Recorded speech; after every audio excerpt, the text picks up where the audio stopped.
10 o'clock. Call the meeting to order. Agenda for 10 o'clock a.m. Wednesday, October 27th, 2021. Town of Qualicum Beach regular council meeting being held in chambers and virtually, a little hybrid model this morning. I'd like to recognize the fact we are holding this meeting on the lands of the Coast Salish people, specifically our friends to the west, the Qualicum First Nation. Before I do adoption of the agenda, I just want to add, I actually won't throw it in, just for information only. I will be calling a recess somewhere in the middle. So an hour and a half, hour and 40 minutes in, I'll be calling a quick 10-minute recess. Requests from quite a few people that they'd like to just have a quick break.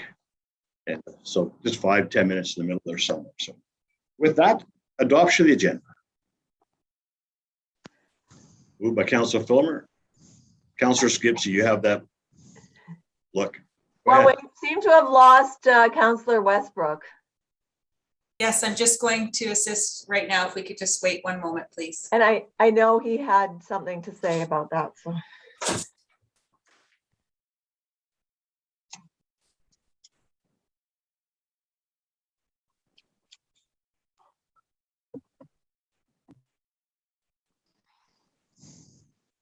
I just talked to him 5 minutes ago. I didn't tell me anything, so.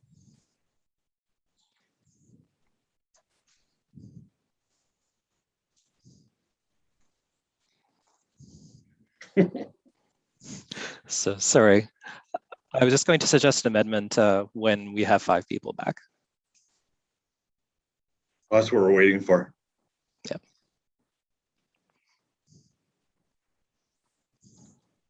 He was there a second ago.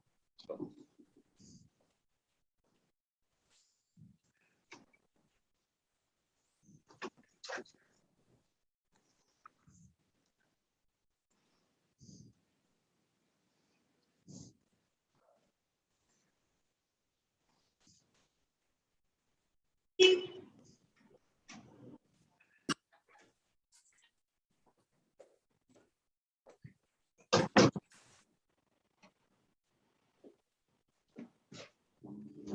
Okay, welcome back.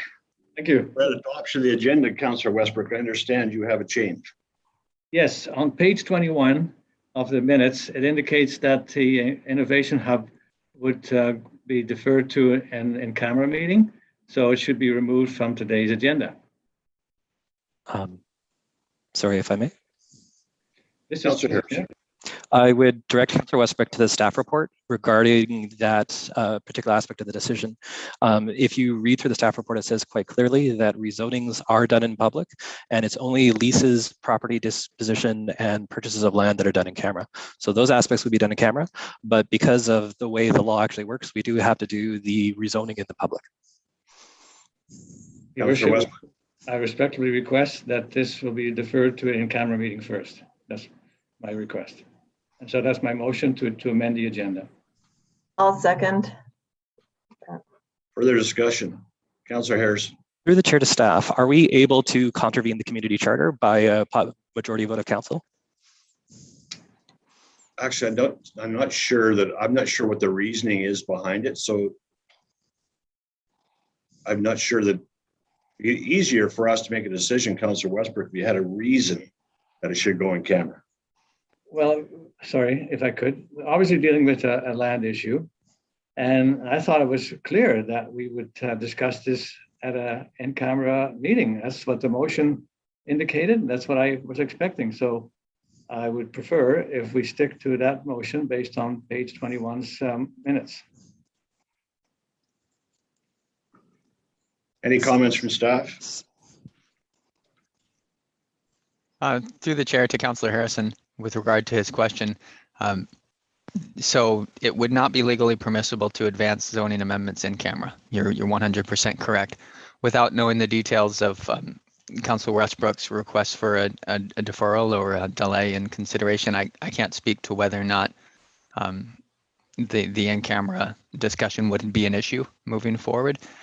If it's a matter of timing and simply doing one first and then the other later, that would be legally permissible. Thank you. Further discussion? Seeing none. Sorry, just a question. Councillor Harrison, one more question. I'm calling. the Yeah, vote. so if we have no legal basis to move this into in camera, I'm not sure we actually can. If you want to move to defer the motion in the agenda, we can defer it to a later date, but we cannot do it through amending the agenda. I'm not so sure I totally agree with that. I think it's sort of 6 of one, half a dozen of the other. I don't want to have a meeting like this morning, so I am going to call the vote.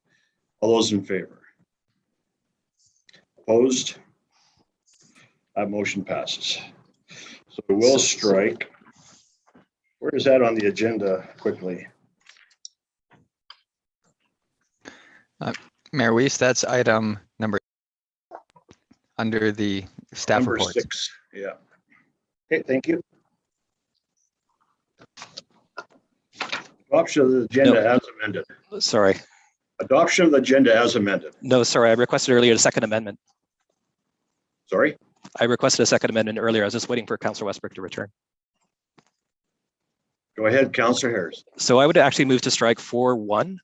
The reason being that's in violation of bylaw 662, which states the delegated authority to the CAO. And this is in contravention of that. So in order to do what Councillor Westbrook wants to do with this, we would have to amend bylaw 662, which is a different process. Okay, I had a discussion with Councillor Westbrook this morning, and I think we should leave it on because he's going to clarify what his motion actually means. So that's, I think, in my view, after talking with him this morning about it, we'll get further clarification. I think it's worded poorly, and that's why he's going to clarify the motion.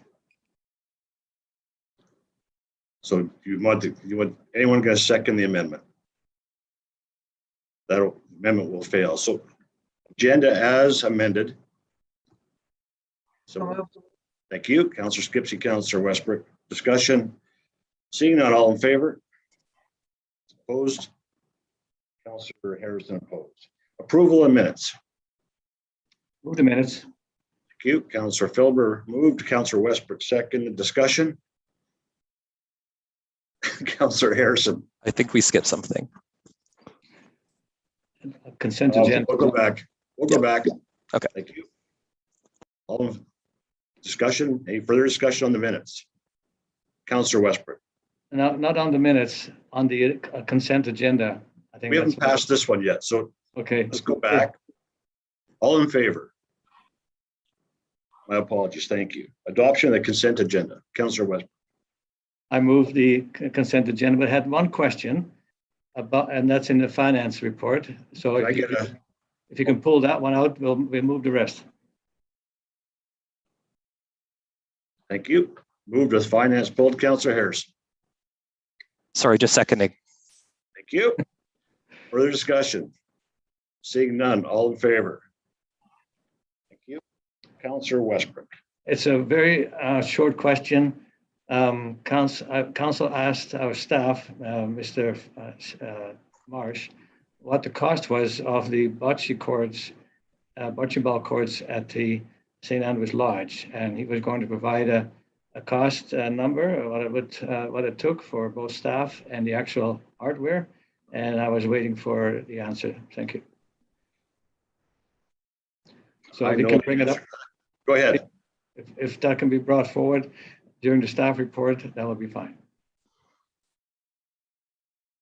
Comments from our CEO?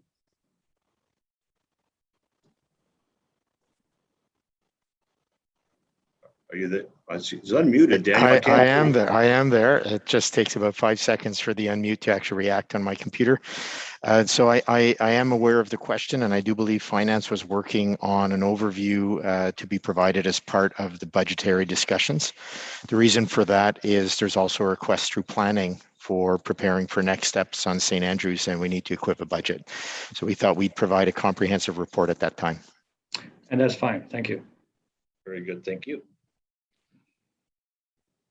So we've just business arising from the minutes. Councillor Westbrook. Thank you. The words that I would like to add to my notice of motion should have been strictly budgetary.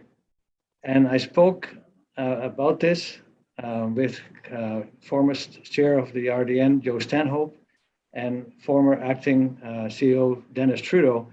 And it was very common that if a department manager wanted to increase their staff, they would come at the time of budgeting, financial planning, to increase the staff, because every staff member, whether it's union or non-union, would result in about $80,000 to $100,000 cost. So that would have to be in the budget. If the manager was successful in convincing the board that we had to increase staff in whatever department, then the budget would be adjusted accordingly. So my motion is simply, if there is an additional number of staff required, that would be approved by council during the budget time. Not who or how we're going to go about it, just that we have to adjust the budget based on the pitch that was made by department head. Thank you. So to clarify, just for my own well-being, to clarify, we currently have empty holes in our, and people have left and not been replaced. Within the budget, the CEO can hire and terminate at will with those spots, but if he wants to hire an additional staff outside the budget, it's got to come to council. That's right. It's the increase or additional staff member. Thank you. Councillor Harrison. I was just suggesting then that we might want to clarify that language as our CEO is moving on. And given the challenge of being a CEO in Qualicum Beach, I think we might be hiring externally. It might be good to have more clarity in that motion. So if a potential hire was looking through our agendas, they wouldn't get the wrong idea of the intent of the motion. Because I know I was certainly confused by it and I'm on council. So I think we might want to amend the wording slightly to reflect that. Okay, I thought by adding the word strictly for budgetary purposes, budget planning, financial planning purposes, I think that would make it clear. Further discussion, anyone else have any ideas? I think it is clear to me now. It's not necessarily crystal, but it will be in the minutes for sure. So I think anyone who's looking at the possibly coming to Qualicum Beach might be looking, if they look at the agenda, they'll probably look at the minutes as well. Actually, I guarantee they will. So. Yeah, and as I said, I'm not looking at when there's people have vacated or left or retired. That's up to the CEO or to department heads to deal with. But if we want to increase our staff, as I said, that's probably $80,000 to $100,000 cost. And I think that has to be in the budget during financial planning, as we are now, that if a department head wants to increase their staff complement, that would be completely appropriate to make that pitch to the council, and we adjust our budget accordingly if we agree. I don't disagree. Councillor Harris. Then we run into the issue where I'm not even sure why we're debating this, because this is just standard practice during a budget. Where some of the problems have come up is that a position which was approved during the budget came into, how should I say it? It came into an area where we were discussing it after it had already been approved in the budgetary process. So the question is, to what extent are we going to actually follow the standard practice of local governments, where you set a budget and say, we're going to hire 2 or 3 more staff, and then that's approved and you carry on with that during the year? Or will we be revisiting this discussion like we were in the past several months? This is something where I think we're creating a motion that doesn't really have much of a point. We do this already through the budget, so why would we have a motion saying we'll go through a budgetary process?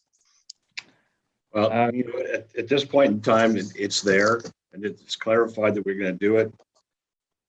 You know, this meeting is going to be like 5.5 hours long. If we're gonna, Yeah. I'm going to call the question on this one. I think it's for me, it clarifies the situation that we're not actually interfering with the CEO's role, which is very important.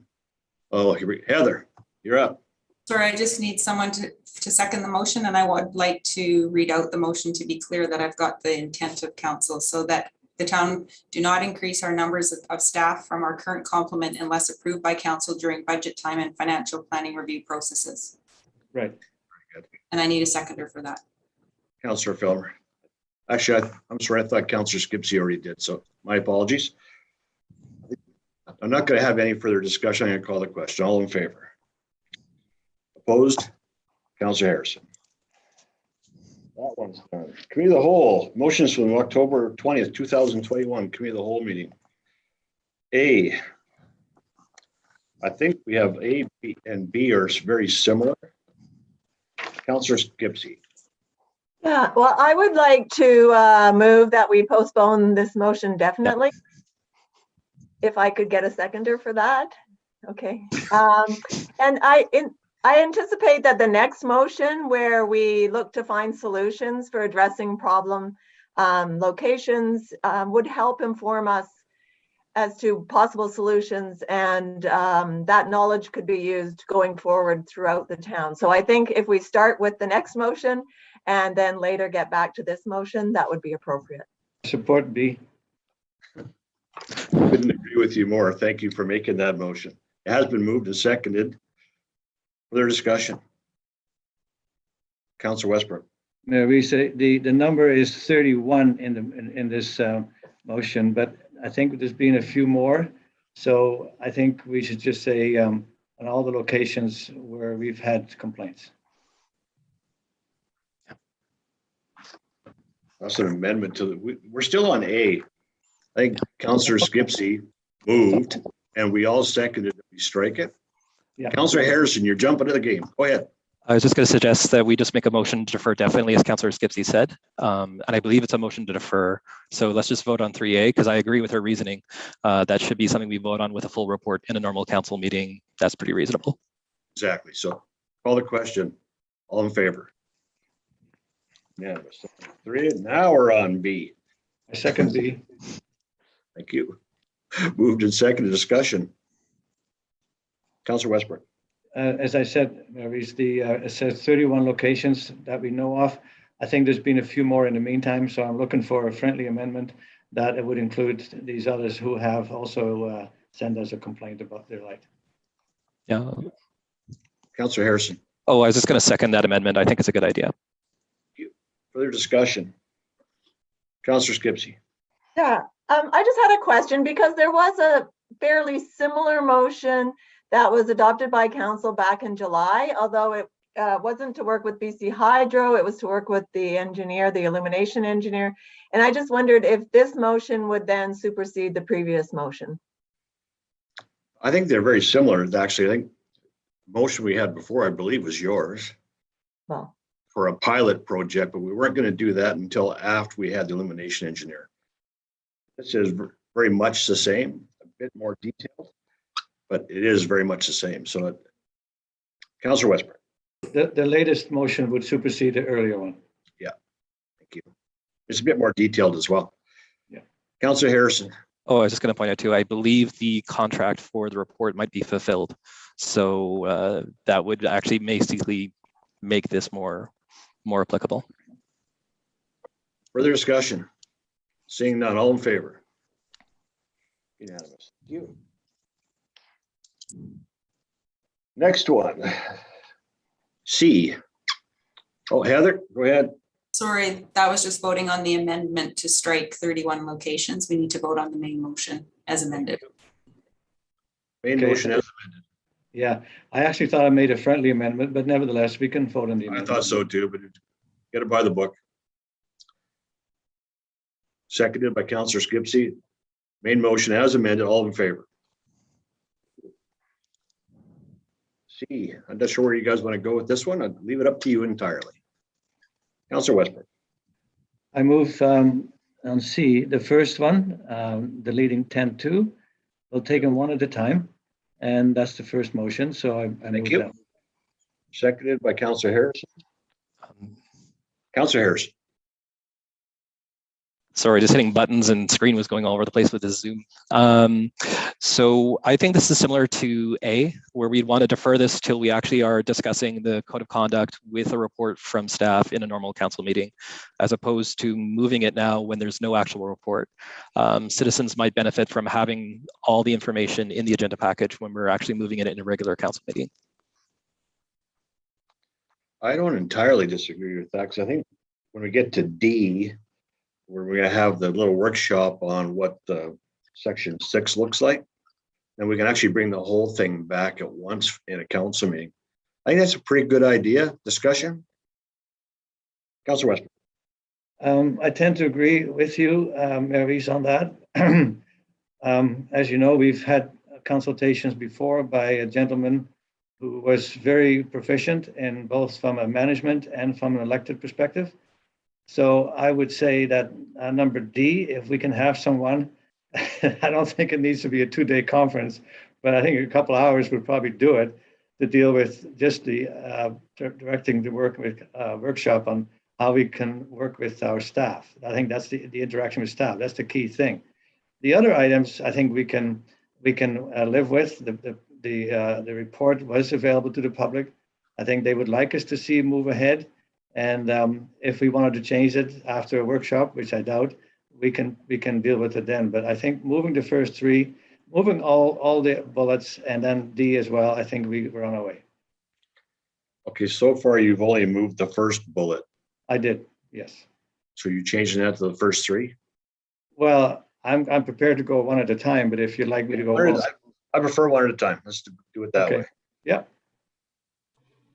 Further discussion, councillors? Yeah, well, I'm a little uncertain about the 2 months. I understand the intent behind it, but I do believe that sometimes it takes time for things to happen. I think it was pointed out to all of council that like in the instance of a FOI request, it may be longer. So my preference would probably be 3 months, but there is the clause in there that there are exceptions. And so I could live with this motion if council chose the 2 month timeline. Councillor Harrison. I just point out, I believe the way it's worded, there is no definite time limit. If there is, if the mayor and CEO want to extend it, there's no timeline for how far they can extend it. So that would be 3 months, 4 months, 5 months, whatever the time may be. Further discussion? Okay, we're all on the same page. All in favor? And I moved the second bullet by deleting 10.7. Thank you. Seconded by Councillor Filmer. Discussion. Seeing none. All those in favor? Unanimous. Thank you. And I moved deleting 4B, revised wording, not disclose details on other members of council. Thank you. Seconded by Councillor Harrison. Discussion. Councillor Skipsey. Well, I just wondered if this one needed any type of clarification that it's once the information is in the public, and that's just to be crystal clear. So there's no room for confusion. So if the statement could be included that once the information is public. Yes, yeah, that's I expected that, Your Worship, that would be the case, that we wouldn't say anything until we've, so to speak, rise and report. And then we can say how you voted, which I think is completely fair. Thank you. Councillor Harrison. Actually, I kind of agree too. I kind of regret putting these parameters on things. I do think once we've risen, it's published in the normal agenda minutes, we know what the motion is. At the very least, we should be able to say who voted for what. And that should actually almost be in the minutes, in my view, so that there's clarity for everyone. This is how I voted. And if you want to talk to me about how I voted that way, give me a call. But I do actually, this is the only one I had a problem with, and this is part of the reason I wanted to defer, is I just find parts of this problematic. Well, I have no problem if somebody would like to move to defer it, to discuss it with maybe in the same workshop that we're doing with section 6. Sure. I moved that we defer this to be included in D, so to speak. Thank you. Seconded. Discussion. All in favor? Opposed? And I moved D. A second. Seconded. Discussion. Seeing Councillor Harrison. Just briefly, I think it might be advisable for the person doing the workshop to maybe have a little bit of time with staff and only staff prior to having the meeting with council. Some members of staff might feel a little bit intimidated to talk about some of their concerns in front of council. So it might be good to get that feedback first. And then you have the consultant providing, this is the concerns that were raised, and we can have a conversation about whether that's reasonable or unreasonable. I think considering that staff are going to hire this person, that they would have first go at him for sure. I think it's a good idea. So, Councillor Westbrook. I agree, but it would be good for us, perhaps without who said what, but to get a report on what their concerns were. So before we meet with this individual, that we would know what staff is concerned about. Yeah, I agree. I don't think, is that a friendly amendment to that motion, or we just, I think we all understand. yeah, Very good. Further discussion? Seeing none. All those in favor? Unanimous. Thank you. Delegation is done. Look at us go. We're one page down already. Correspondence. Okay, I brought two of these up. The first one, Qualicum Beach Memorial Golf Club. Took exception from Councilor Filder's comments on being a burden to the town when they quite honestly, pay us a significant amount of money. I think it's significantly asset to the town. So they asked me if I would put his letter on the log, and I said I would. So it's just to clarify the special things that they do for us. And I think, look, it could have been possibly taken out of context as well. Just a reminder for us all that we got to be careful what we say and who we say it to. And they took exception to it, so I brought it up. Councillor Fellner. Hey, I'll speak to it because obviously I'm the one that made the comments. The purpose behind my comments were I don't think everyone in the public knows either what the town itself and what the taxpayers itself put into the golf course and what we get out of it. Absolutely, they pay us the lease for the clubhouse and we do get a yearly check from the golf course. However, when we start looking at projects and stuff that they ask us for, the public doesn't know. Like getting a dirt path paved out to workshops that's not needed, and getting and things that are needed, like the workshops that need to be essentially ripped down and rebuilt. Like those types of projects are going to come at huge cost to the town that the town is going to have to pay for, and it's going to be very unlikely that the golf course will be able to pay us back in full for those things, unless it's spread over a very large amount of years. And those are the types of things that the public needs to understand. And I don't think the public fully knows unless they ask. So that was the main reason behind my comments, where at times that golf course will come to a large cost to the town, and that's not to the town, that is to the taxpayers. And if the golf course doesn't look at it that way, that's fine. But in reality, at the end of the day, when you look at numbers in the books and where the money is going to come from, that is the message. And so if that clarifies the words or the intent of my words a couple weeks ago, fine. If people are still upset about them, that's fine. Everyone's allowed to be upset at words that we say. That comes with the nature of this job. But I don't apologize for any words that I used, and I don't retract or redact any words that I've used. Councillor Harrison. Just trying to find a middle point between the two arguments of it is a benefit financially and it is there are ongoing costs. Would it be maybe a good idea as we're going through the budget to get a report on projected infrastructure expenditures and historical revenues? So you can look at it from a long period of time. So we're not cherry picking years or cherry picking projects, and folks can see the public information of the monies received and the expenditures that have come in. And I think that might just clarify the argument. I don't think the golf course is necessarily a burden, but I don't think it's a cash cow either. It's sort of something where we have to get the money back over time, but there are considerations, and I'll be blunt, I don't have all the information, so it might be good to have that in a report. Councillor Westbrook.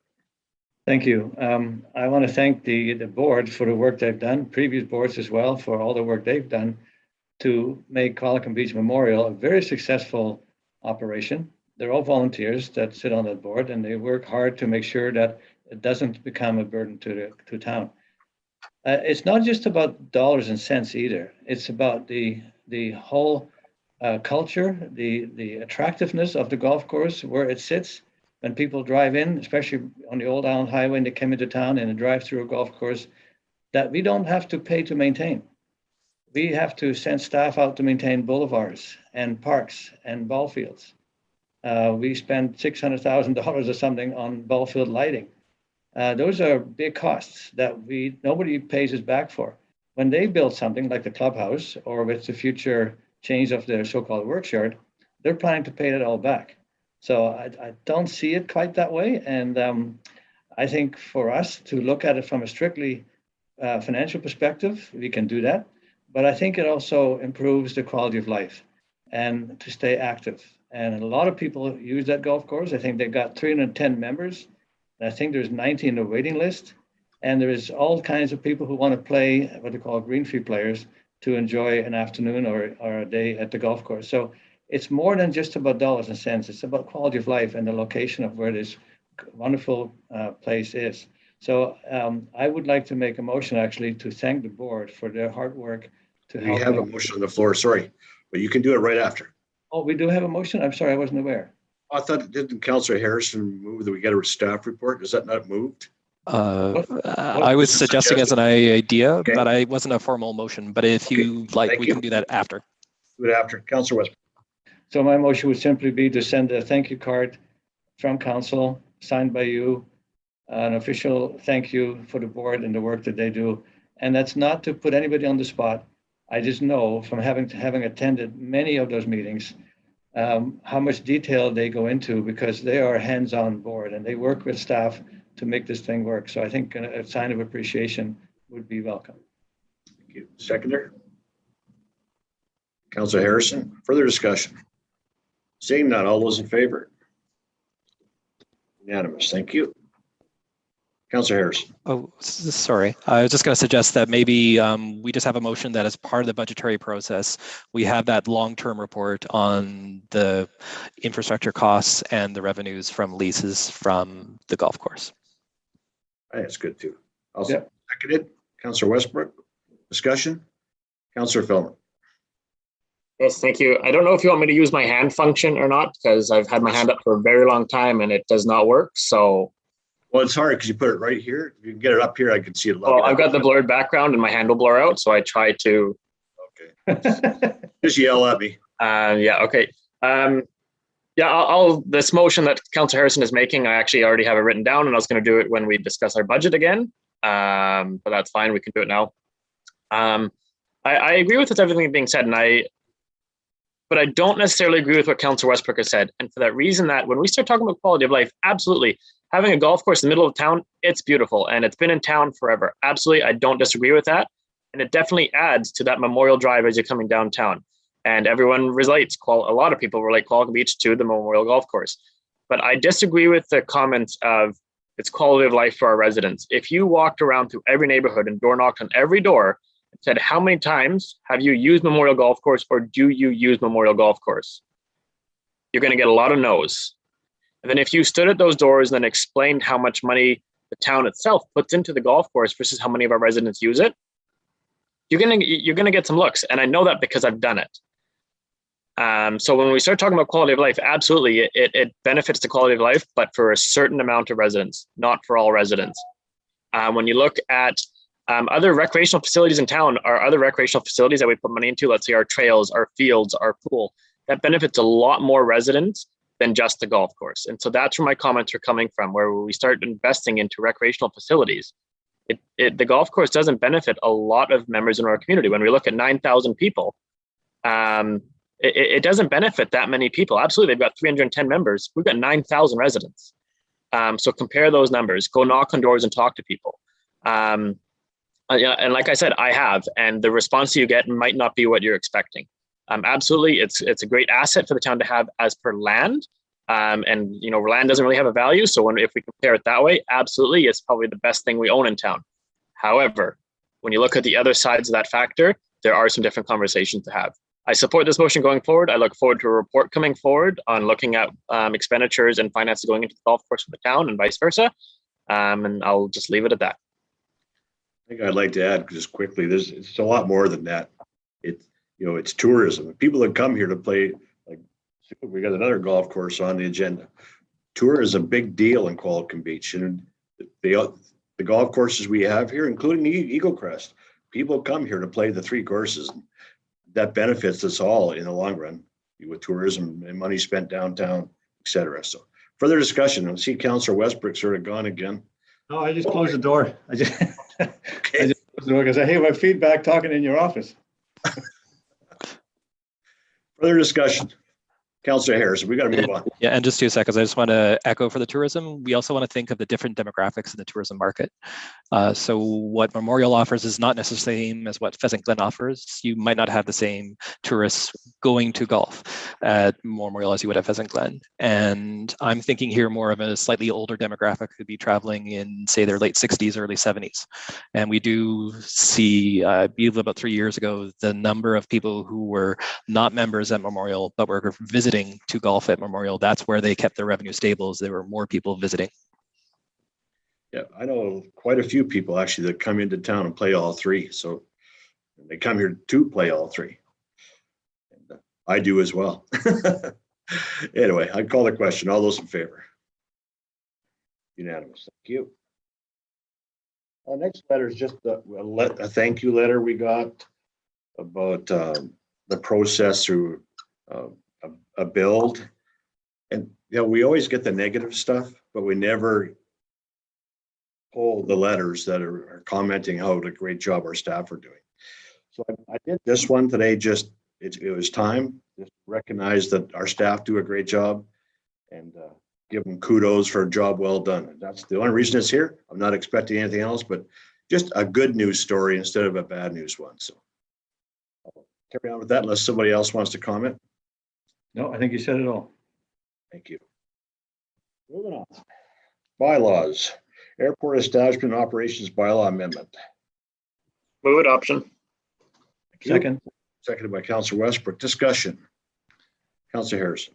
Just briefly, we have had some discussions about complications at the airport recently, and I'm just wondering if we adopt this now, does that preclude the capabilities of the town to address some of those complications? I had the same concern and I did talk to our CEO about it. So Daniel, go ahead. Your worship, I think that we can deal with the issues outside of the bylaw. And I think that some of the recommendations for amending the bylaw at this time could also have some negative ramifications in terms of future growth. So I'd rather keep the issues that we're addressing separate at this time and just advance with the bylaw. Thank you. Further discussion? Seeing none. All those in favor? Unanimous. Thank you. 1025 Qualicum Road, Pheasant Glen. Councillor Westbrook. Thank you, Mayor Weiss. As you know, I've had some concerns about what we were approving, what we know, what we don't know. Specifically, the what they call stacked rooms. I think I would like to change that to the lodge. I think the lodge sounds a lot better than if somebody phoned me and said, "Where are you staying?" "Oh, I'm staying in a stacked room." That doesn't sound very good. So a lodge would be, I think, a lot more inviting. So, and I also thought that the minimum of 60, when you look at the first phase, was also the wrong word to have there, because that could basically mean if it's a minimum, it could go right to 185. So I think we should take the word minimum out, and the motion I'm going to make will reflect that. I also would like to see more, and council I think should know, and the public should know, what those buildings eventually are going to look like. Later on the agenda, you look at Naked Naturals, and they have a design of a building that I believe in the end will substantially look like the actual product. So we don't know what those buildings look like, the restaurant, clubhouse, tap room, or the lodge I'm going to refer to instead of the 40 stack rooms. So my motion indicates that. This means we can go ahead, we can move ahead, but there will be some things that we get as we go along. So my first motion would be that the bylaw entitled Town of Qualicum Beach Land Use and Subdivision Bylaw, number 580, 1999, amendment, and this is for 1025 Qualicum Road, bylaw number 123, 2021, be adopted, subject to the replacement of a minimum of 60 units of village and cottages with simply 60 units, villages and or cottages. That's my first motion. Thank you. Seconder, Councillor Harrison. Discussion. I agree that you spoke to me about it on Monday, and I don't disagree with the direction you were going. It was a little misleading. Well, not misleading. That's the wrong word. But you're right. We needed to hammer it down to a definite number. Clarify. Yeah. Yeah. Further discussion. Seeing none, all those in favor? Opposed? Councillor Felmer, opposed. Councillor And then- Westbrook. And then to make sure that council has a chance to review the site plan, and we've seen several iterations of site plans over the years that I've been on council, and I think it would be prudent for us and the public and the members to know what we're actually looking at. So my second motion would be that the bylaw entitled Town of Qualicum Beach Land Use and Subdivision Bylaw number 580, 1999 amendment, again, the address 1025 Qualicum Road, bylaw number 123, 2021 be adopted. Seconder, Councillor Harrison. Discussion? Councillor Felmer. Yeah, thank you. I don't use this word often, but I think this motion is borderline on the word ridiculous. And the reason why I say that is, when else are we going to approve or fully adopt a project without seeing any drawings? And then you say, but show us when you're building it. But what happens if you don't like the drawings? What happens if you're like, oh, can this be changed and this be changed? No, it's already been adopted. Council has absolutely no say in those drawings or renderings once this is adopted. So first of all, I don't understand the point of this motion, because I'm sure the applicant will have pictures out there of what it's going to look like anyway. So I don't know why we need to say you need to submit pictures to us. But second, we're not going to have a choice matter of what they're going to look like because we've adopted this. So I don't think it's very fair to the applicant to say we're adopting this, but you have to show us your renderings and drawings before you keep moving forward to the next step.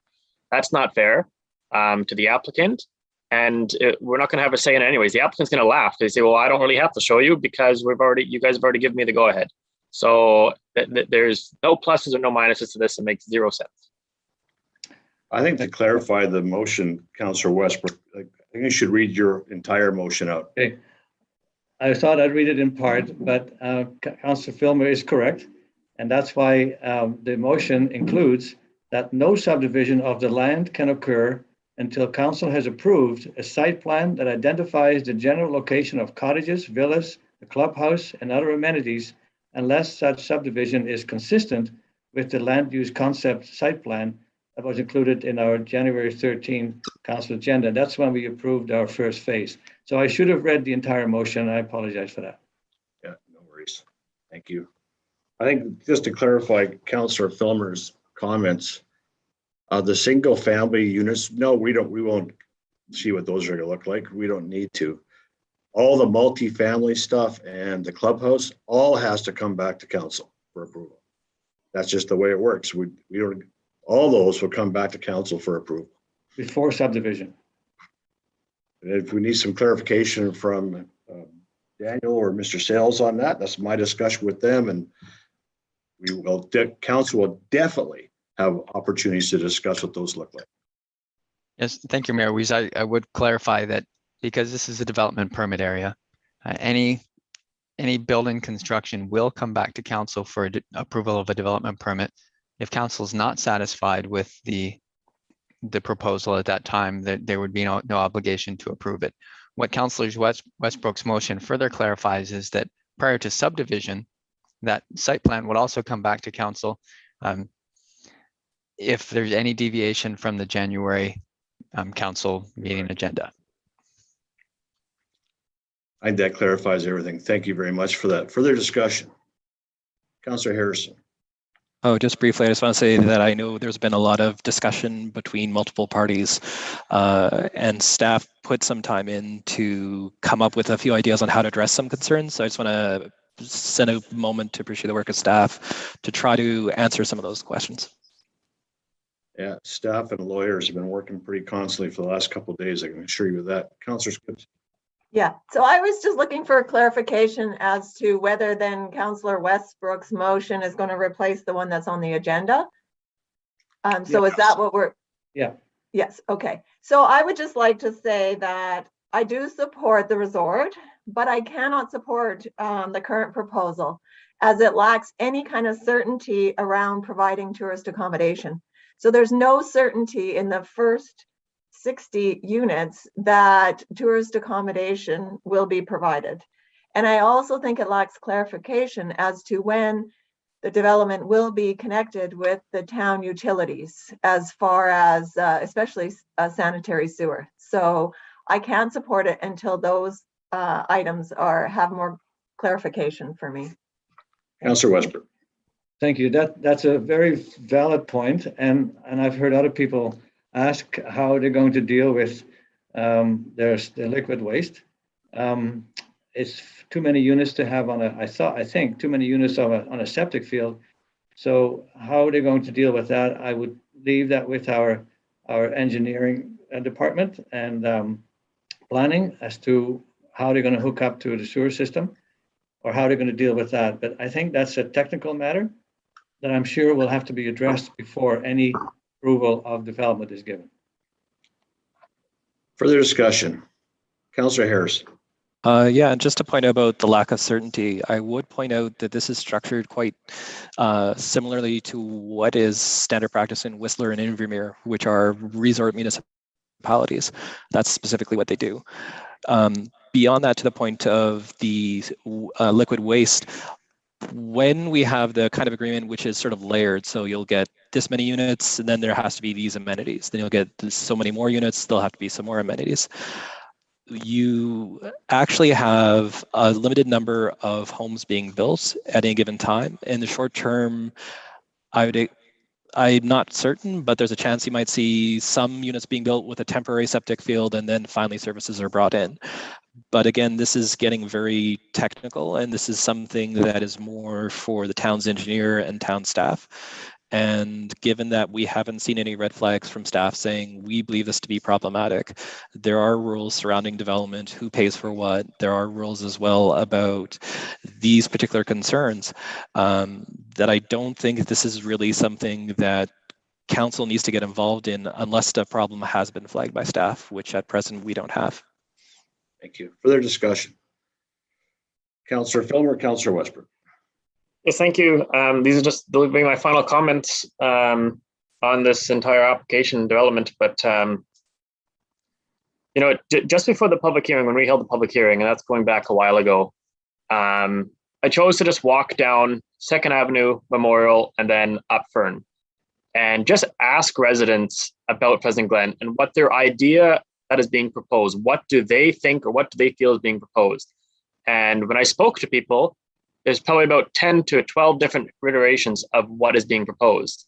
You can even probably go around council table and say what is being built out there, and you're probably going to get a couple different reiterations. Last night I sat down, and it was grueling, but I sat down and rewatched the public hearing. And I don't know if any of you have ever chose to do that. It's not a fun task, but I sat down and rewatched our public hearing that we had on Pheasant Glen. And again, you listen to the people that speak, and there's a bunch of different iterations of what people think is being proposed and what is going to be built out there. A lot of people think that this is strictly a hotel, and that is why a lot of people were in support of it, because they're thinking it's a hotel. Other people think we're getting a Tinamera. It's not really a Tinamera either. You know, we are getting a mix of monthly rentals and a different mix of probably a very, very fancy Chartwell. And I cannot support that. When we talk about tourism accommodations and needing hotels, this isn't a hotel. And I get very frustrated when people are saying, this is a hotel, it's going to be great, I'm going to be able to book my weekend here, stay here, and then leave town again. That's not going to be the case. So when we start talking about a rental pool and monthly and yearly accommodations, and accommodations out there, and that the town needs more accommodations, absolutely, those are all very true things. But look at what is actually being proposed here. I don't trust what has been proposed. I don't trust what has been told us or been told to us. And I can't trust the process going forward. You know, it's great that it's going to be a development process and that things will come to us as it gets built. That's great.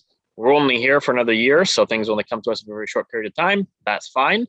But at the end of the day, you know, I think we've had the pillowcase pulled over our heads, and we're adopting something without fully knowing what we're actually saying yes to. I supported it during the campaign. We talked about Pheasant Glen.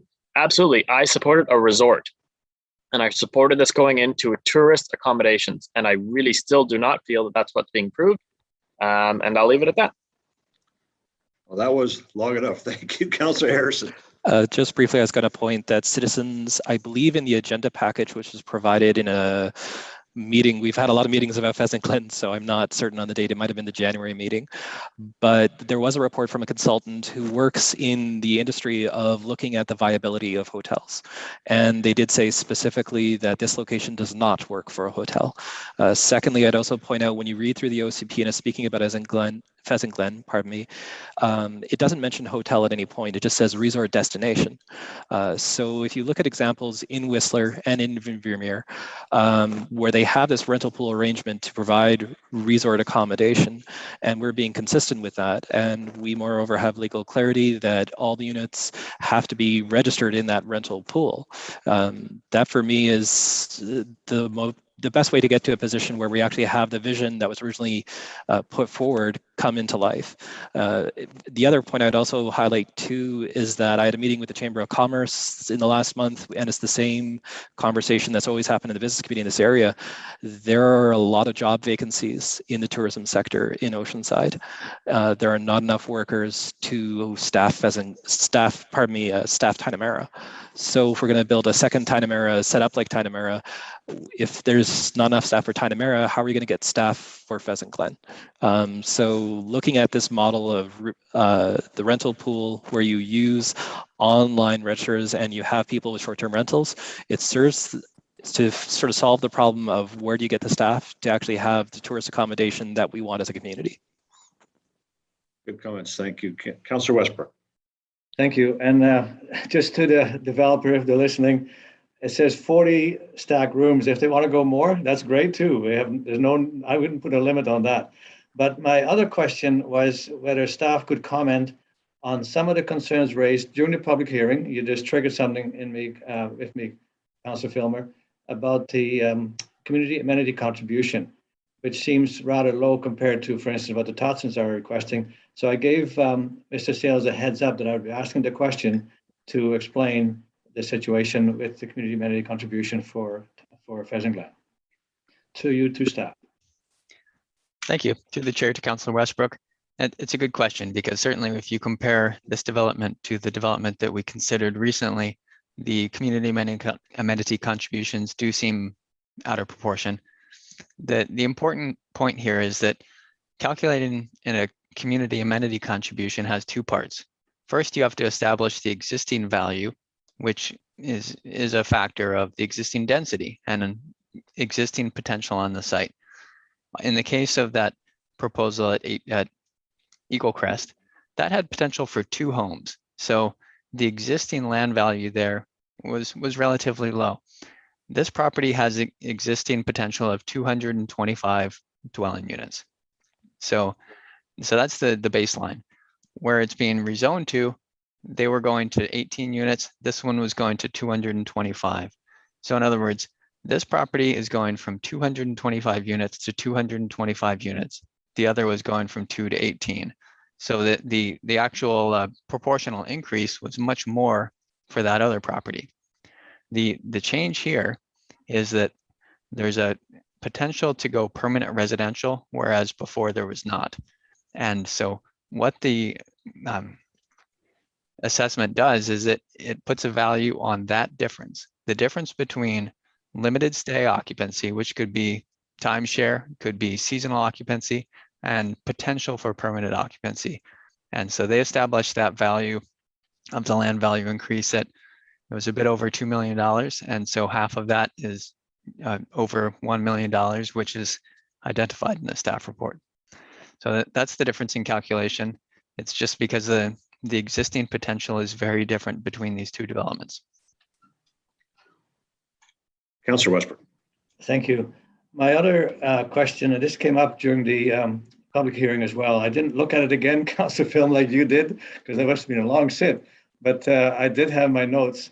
And one of the questions that was raised was, well, the Agricultural Land Commission approved this plan, this resort plan, but not to include residential. So, Mr. Sales, could you explain that element to it? Will the ALC put a roadblock in front of this because it wasn't part of the original plan, or is that now no longer an issue?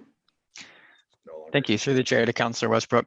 That's no longer a factor. This property is not in agricultural land reserve. It was removed after the owner fulfilled all the conditions established in 2005. So that's no longer a part of the consideration. Thank you. Thank you. With that, ladies and gentlemen, I will call the question. Councillor Harrison, you want one last comment? Oh, just a 2-second thing. And if Mr. Sales can correct me if I'm wrong. I know some people have been talking about how we're approving this huge increase in the number of units, but I believe the number of units has remained unchanged for what's previously been approved. And also the site coverage was 11%, and I believe that was also the site coverage that was previously approved. So it's actually what we're changing are the setbacks and some of the language in the OCP. Thank you. That being said, ladies and gentlemen, I'll call the question. If you want to reread that motion, please, though, the entire thing, please, Heather. Moved Councillor Westbrook, seconded Councillor Harrison, that the bylaw entitled Town of Qualicum Beach Land Use and Subdivision Bylaw number 580, 1999, Amendment 1025 Qualicum Road, Bylaw number 123, 2021, be adopted, and further that no subdivision of the land can occur until council has approved a site plan that identifies the general location of cottages, villas, the clubhouse, and other amenities, unless such subdivision is consistent with the land use concept site plan as included in the January 13th, 2021 council agenda. Thank you very much. Call the question. All those in favor? Opposed?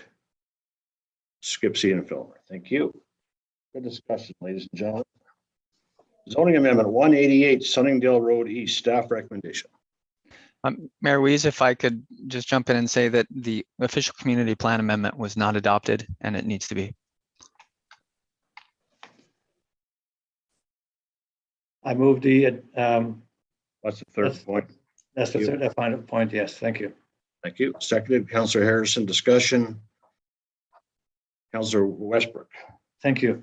As I mentioned earlier, when we look at the Naked Naturals proposal later on, we have a pretty good picture of what the building's going to look like. I would trust that before we go into any further, and it talks about a master plan or a site plan, that we would have a look at those buildings before they are approved. And I just want to make sure, if I'm through to staff, that that's what will happen. Through the chair to Councillor Westbrook, yes, that is the case. Any construction would be subject to a development permit. Thank you. Thank you. So that's my motion. Thank you. All those in favor? Opposed? Skipsy and Filmer again. Thank you. Zoning Amendment 188, Sunningdale Road East, staff recommendation. Adoption. Seconded by Councillor Harrison. Discussion. Councillor Skipsy. Yeah. Well, I just wanted to mention that during the public hearing for this property, this rezoning, the vast majority of the neighbors were not in support and also expressed serious concerns about the pedestrian and traffic safety. And I think it's, to my knowledge, none of those concerns have been acknowledged or considered or addressed. And I think that that is a mistake.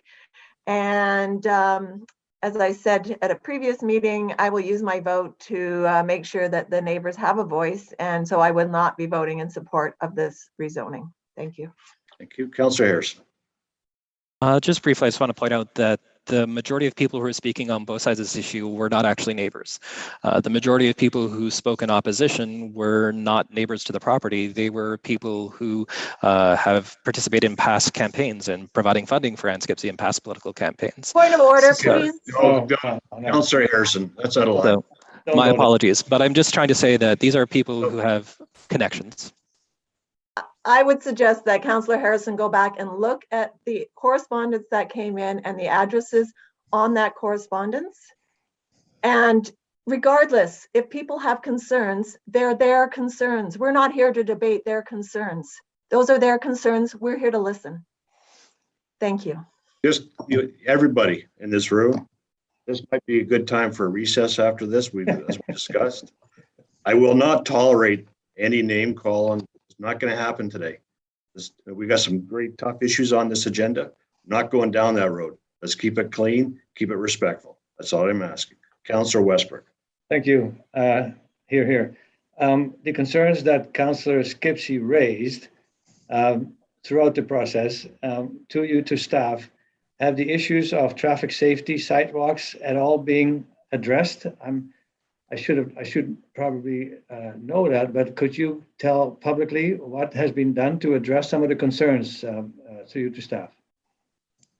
Just through the chair to Mayor Westbrook or Councillor Westbrook. I would note that one of the directions from council previously was to change the driveway location of one of those units to Sunningdale Road. So that was intended to mitigate any traffic concerns on that corner to make things safer on Berwick. So that has been done. At a previous meeting, we also heard from our Director of Engineering regarding the overall safety on Berwick. And one of the points that he made was that because Berwick doesn't connect through, it's not a through road, it's a short section of roadway, that particular area hasn't been identified as a dangerous thoroughfare. And if council needs further clarification, Mr. Weir is available to answer any questions. Thank you. Further discussion. I would like to ask Mr. Weir for his comments, please, Your Worship. Okay. Mr. Weir.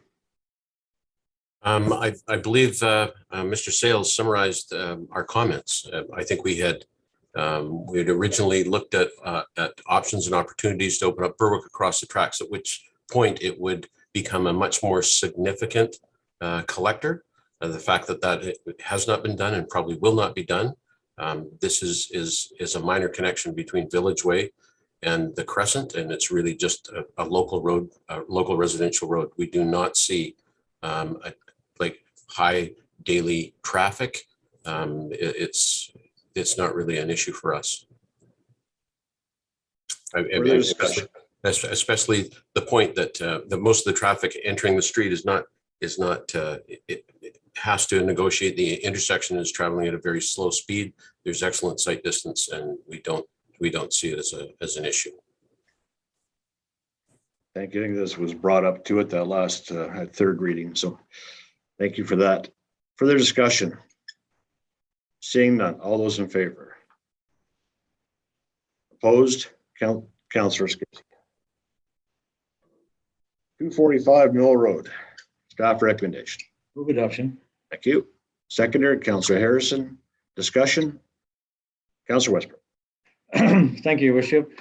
I walk by there a lot, or ride my bike there and so on, and I was disappointed to see that basically all the trees that were on that site before they tore down the buildings and so on are removed. Now, I know we have a contingency plan for $5,000 to replace trees. My question to you, to staff, will the tree planting to spend that, so to speak, $5,000 be allocated to replace the trees on that particular site? To you, to staff. Through the chair to Councillor Westbrook, the $5,000 contribution, which was already received by the town, will be put towards a tree replacement project, but not necessarily at that location. So there may be a larger centralized tree planting program somewhere else. Okay, so just a follow-up. As part of the approval, there's usually drainage and other issues to be addressed. What about landscaping? Would that be an area where we could expect some more trees to be replaced? Through the chair to Councillor Westbrook, the current proposal does have trees being planted, which we discussed in a previous meeting. I believe it's on the order of 6 trees, possibly 8. I don't have the site plan in front of me. So those would be a part of the design and eventual landscaping on the site. So beyond that, there isn't a landscaping security, which would normally be there for a development permit, because these are single family dwellings and are not part of the development permit process. So what council saw in a previous meeting as a part of their plan will be done, but there wouldn't be any further opportunity to discuss landscaping. Thank you. Thank you. Further discussion? Seeing none. All in favor? Unanimous. Thank you. Zoning amendment 111 4th Avenue West, Naked Naturals. I imagine this will be a little lengthier conversation. I leave it up to my council to start it off. Okay. I'm very pleased with the way the building looks and the details they provided as to the location, the parking, and all the other parts of the development. There's one question, and we've dealt with this before, both with the building of Qualicum Foods store and Home Hardware, where trucks that bring supplies, when they back up, create quite a bit of noise and can be very annoying to the neighbors who live there. Through to staff, is there a way for us to look at changing the approach to the loading dock that would have less concerns for the people who live in that area? Thank you. Thank you. Through the chair to Councillor Westbrook. So anytime a truck is backing up, it's going to be beeping. So the only way to deal with that would be to make a truck not back up, which isn't physically possible considering how trucks unload. So that I know was funny, but wasn't exactly a joke. But what I want configurations, and so the best possible alternative in this case is the shortest period of time where the truck is backing up. So for example, we looked at an option where a truck would drive straight through on 4th Avenue. It's a dead end right now, and they go a bit further and then extend back. Maybe the loading dock would be a different direction. That actually would be a longer distance of backing up. So the amount of beeping would be greater. So the current configuration where they drive in on 4th and then take a relatively tight turn and back up, that distance is the shortest alternative that we looked at. And so we are confident that in terms of mitigating the impact on the adjacent residents, that is the best alternative. It won't completely eliminate the impact on residents because it is an urban area and there is activity, but this is the best alternative as far as we've been able to determine. Thank you. Then I move second reading, Your Honor. Your worship. Your Honor. You just got a promotion. I just gave you a promotion. I've been called worse. Thank you. Seconded by Councillor Harris. Sure. I saw your hand go up. So good. Thank you. Discussion. Councillor Harris, Councillor Phil. Yeah, sorry, I just wanted to follow up too, because one of the things with sound is that the way sound waves propagate in an atmosphere is that it's not necessarily the duration of time, but their proximity to the homes, which could have a significant difference on the decibel level. So I'm just thinking here, if something was like 20 feet further away, that could actually reduce the decibel amount by potentially a significant amount. But again, this is somewhat outside the realm of what I'm technically capable of getting into. But I do want to echo Councillor Westbrook's concern. I met with the neighbors. This was one thing that was flagged, and it does seem like a reasonable concern for the people who are directly adjacent in particular, that if you have trucks backing up within about, say, 30 or 40 feet of your home, it's going to be very disruptive, particularly if they're doing their deliveries early in the morning or very, very late at night. And grocery stores do sort of function a lot later into the evening and earlier in the morning than most people are in their day-to-day routines. So this is my main misgiving right now about where the project sits. I understand the rationale provided by staff, but I'm hoping that as we get a few more reports, usually between second and third, we would be getting a traffic study report. Is that something that'll be available before third reading? Through the chair to Councillor Harrison. Mr. Weir may be able to provide more information on this, but in terms of the overall impact on traffic in the area, the addition of commercial premises of this size is not significant enough to warrant a larger scale traffic study. What might be warranted is some detail on the turning movement directly off 4th Avenue. So we've done the turning movements, going directly into the loading bay. But if council considers it appropriate, we could also look at the movement going left off of Memorial onto 4th. Yeah, sorry, I was just going to say that's at least give us the report if you could, so we can look at those two options and have the debate about it. I don't want to unreasonably delay what Naked Naturals is trying to do, but even if the report says it doesn't work and here's why it doesn't work, then there's a public document that the neighbors can look at and understand why the configuration is set up how it is, or potentially if there's a better way of doing it that is a bit of a compromise for all parties, then that might also be something we should look at. Thank you. Councillor Filler. Yes, thank you. I don't think anybody in this room, other than probably Mayor Weiss, can talk about what it's like to drive a big truck. But I did speak because I saw the concerns of the residents that live beside this, and I've seen the letters come in. So I chose to talk to a professional. I'm a son of a truck driver of 35 plus years. And I'm going to be bluntly honest, Councillor Westbrook, I mean, no disrespect, but over the last probably 20 plus years, this town has not made new, especially commercial developments, have not made them easy for commercial truck drivers for deliveries to come in and out of town. And we seem to always base it around, well, are trucks really supposed to be in downtown core? Well, how on earth do your goods, whether it's groceries or hardware supplies or clothing, get into your town? They're going to come by big truck. They're not going to come by little cube vans. They're not going to come by little 1-ton trucks. They're going to come by semi trucks. And if we make this town as difficult as possible for big, large delivery trucks to come into town, it says it's for itself. It's going to become nearly impossible. A prime example is Dolly's Home Hardware. The town did not make it easy for delivery trucks to get into Dolly's Home Hardware. You got to make a 90-degree turn down a little one-way alley, get halfway down the alley, and then you got to back the truck back up the alley into their loading bay. And you can only do it at nighttime. You cannot do that during the day because the town's busy. And that one-way alley where the underground parking lot is, you got another parking lot to go to where the ICBC or the CrossFit is.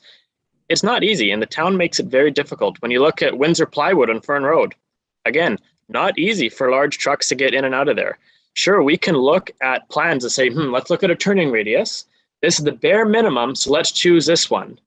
How about we go out and talk to some truck drivers? Let's take some semi-truck drivers, bring them one by one into town and say, Kate, now back your truck into that loading bay and stand there and watch them. Yes, commercial truck drivers are professional drivers. Doesn't mean that it's going to be easy. And it doesn't mean that because we put it farther away, you put it farther away, but if you make it more difficult to get into a loading bay, it might take them a bit longer to get into that loading bay, and you've got longer beeps. So make it as easy as possible for them to get the truck in and get out. It's maximum 2 minutes. The most annoying thing is going to be forklifts or lifts or metal clanking and clanging as they're unloading and reloading. Guaranteed it's not going to be the beeping of the truck backing up for 2 minutes into the loading bay. So although I hear the concerns, but this one frustrates me, especially as a son of someone that has had to deliver goods into this town for over 30 years. And the town just makes it very difficult for those types of things to happen. And I don't mean it to be rude or disrespectful, but it's also, we've got to think of it as, how do our goods get into town? How are we going to get these things delivered into town? You even look at our ladder truck that our fire department has. Some of our streets and alleyways are not easy for that truck to get around town. And those are also professional drivers. And Mayor Weiss can probably speak to this one as well, where as firefighters, you got to get your truck where you got to get your truck. But we have not made the town very accessible for vehicles like that. And we really need to take that into consideration, especially when we're talking about commercial developments. Councillor Westbrook, Councillor Harrison. Thank you. I appreciate, thank you. I appreciate Councillor Filmer's perspective. I totally understand that. I didn't say they couldn't come in. I just asked if there was a way where we could accommodate the concerns. I also want to remind people who live there that we used to have about 50 or so school buses coming in and out of there every school day. Not every day of the week, but every school day. 200 days of the year probably. And also the garage was there, and they would have to back into the garage or get in there somehow, and there'd be a lot of clanging and noise as well. So that's all gone.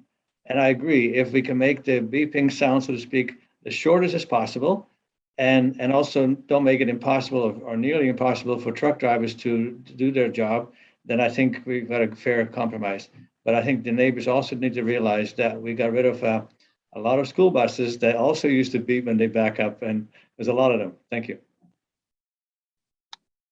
I have a neighbor that has a minivan that has a beeper on it, which you can hear every morning.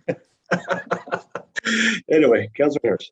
Oh, I do want to highlight, though, that one of the problems with this site is that it's very constrained. It's very hard to get everything to fit.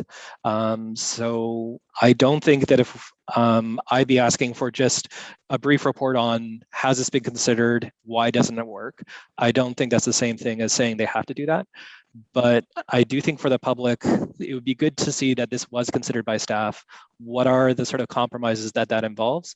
And then also too, if the proponent says this just doesn't work for the building, it doesn't work for the building. It's a very difficult site to develop because of the parking requirements on a very small amount of land. So it'd be difficult to move a truck further up because you're then cutting through parking spaces essentially.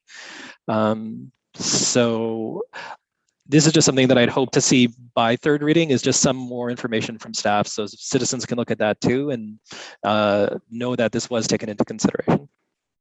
Yeah, I think the intent is there now. I think the discussion was good. I totally agree with Councillor Filmer and actually all of you. So big trucks are hard to handle in a lot of places. You know, much easier to handle for the experienced guy. You get the new driver that gets his route, he'll be back in that truck up for 14 hours. So that could be a challenge. I think in town also, I think we see with Qualicum Foods is they don't bring a 51 or 53-foot trailer. They're down to the 30-footers, I think, which are a little easier to manhandle around the small towns. But that's no guarantee though. The wrong dispatcher or the wrong route, next thing you know, we got a 53-footer coming to town, and it's going to be a challenge. I think the direction of council, I believe, I'm trying to summarize, is that we're looking at, we'll pass second, but we want some alternatives and some thought going into what the backup's going to look like and how to best remedy some of that noise for the neighbors, which I think we all agree on. It could be somewhat distracting at 4 and 5 in the morning. So with that, Councillor Skipsey. Yeah. I am pleased with the way the design is evolving. I think that there's been some vast improvements from the first drawings that council reviewed. And I think that was in part thanks to the APC and their deliberations and input. And I noticed in the report, the APC was requesting that they be given the opportunity to review the proposed modifications to the entire development design. So through you to staff, I would like to know if or when would be the appropriate time for us to refer it back to the APC if we were going to do that. Through the chair to Councillor Skipsey, the appropriate time, if council wants to do that, would be now. Because once we schedule a public hearing and once second reading has been given, we're moving forward into the process to public input. And at that point, we wouldn't be cycling back to go back to the APC. Well, I have no problem with that, actually. I don't think they're planning on a build anytime soon. So, let's cross our T's and dot our I's. I'm okay with that. Councillor Westbrook. Thank you, Mayor Rees. Thank you. I totally agree with Councillor Skipsey on this. This is the gateway to Qualicum Beach. This is going to be a very significant project for us, not only this particular building, but how it fits with the rest of the old former school bus garage site.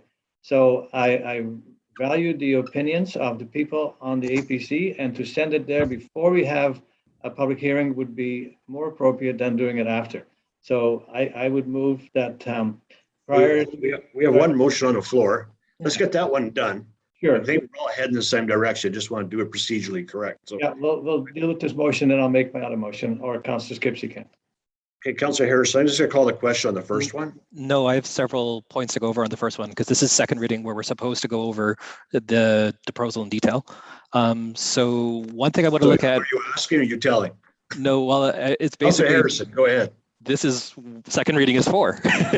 No, but there's also ways to do that, right? So yeah, no, and this is where I want to go through the different architectural elements. So firstly, I was looking at the green roof and some of the solar panels, and it seemed to me like this project was sort of locked into the LEEDs standards as opposed to the step code, which would the BC government is actually advancing, and just I think the other day made it so that buildings have to be carbon neutral by 2030 for all new builds. And I just wanted to highlight that there is some research. I'm looking here at publications like John Schofield's December 2013 publication in Energy and Buildings, where it talks about how LEEDs doesn't actually deliver some of the energy efficiencies you'd expect, because what LEEDS does is it has a points-based system, which is based on the materials and some elements of the design, as opposed to the actual performance of the building in the real world. So I just wanted to flag that if the proponent really wanted to have the most environmentally sensitive building possible, it'd be trying to reach step code 5, not incorporating some of the design elements from the LEED system, which is an American-based system. Secondly, I also have some concern because I did a rough count a little while ago of the number of parking spots that would be lost by both the town square and the development. That's roughly 40 spaces. So I just want to check through the chair to staff. Do you think between the efforts we're trying to do where we're looking at underground parking and then reconfiguring the site a bit, would those lost 40 spaces be accounted for on town land? Through the chair to Councillor Harrison. In the long term, there's potential to develop parking in the area just west of the proposal. And so a surface parking lot there in combination with some underground parking and the parking around Tosh, the overall amount of parking on the site is not expected to decrease. Thank you very much. I also want to highlight too, with the prominence of solar panels, with BC having one of the cleanest grids in Canada behind really only Quebec and roughly even with Manitoba, the life cycle greenhouse gas emissions of solar panels is roughly equivalent to our grid. So as a design element, if it's done more to reduce cost, that's perfectly fine. But in terms of environmental impact, it's actually relatively minimal.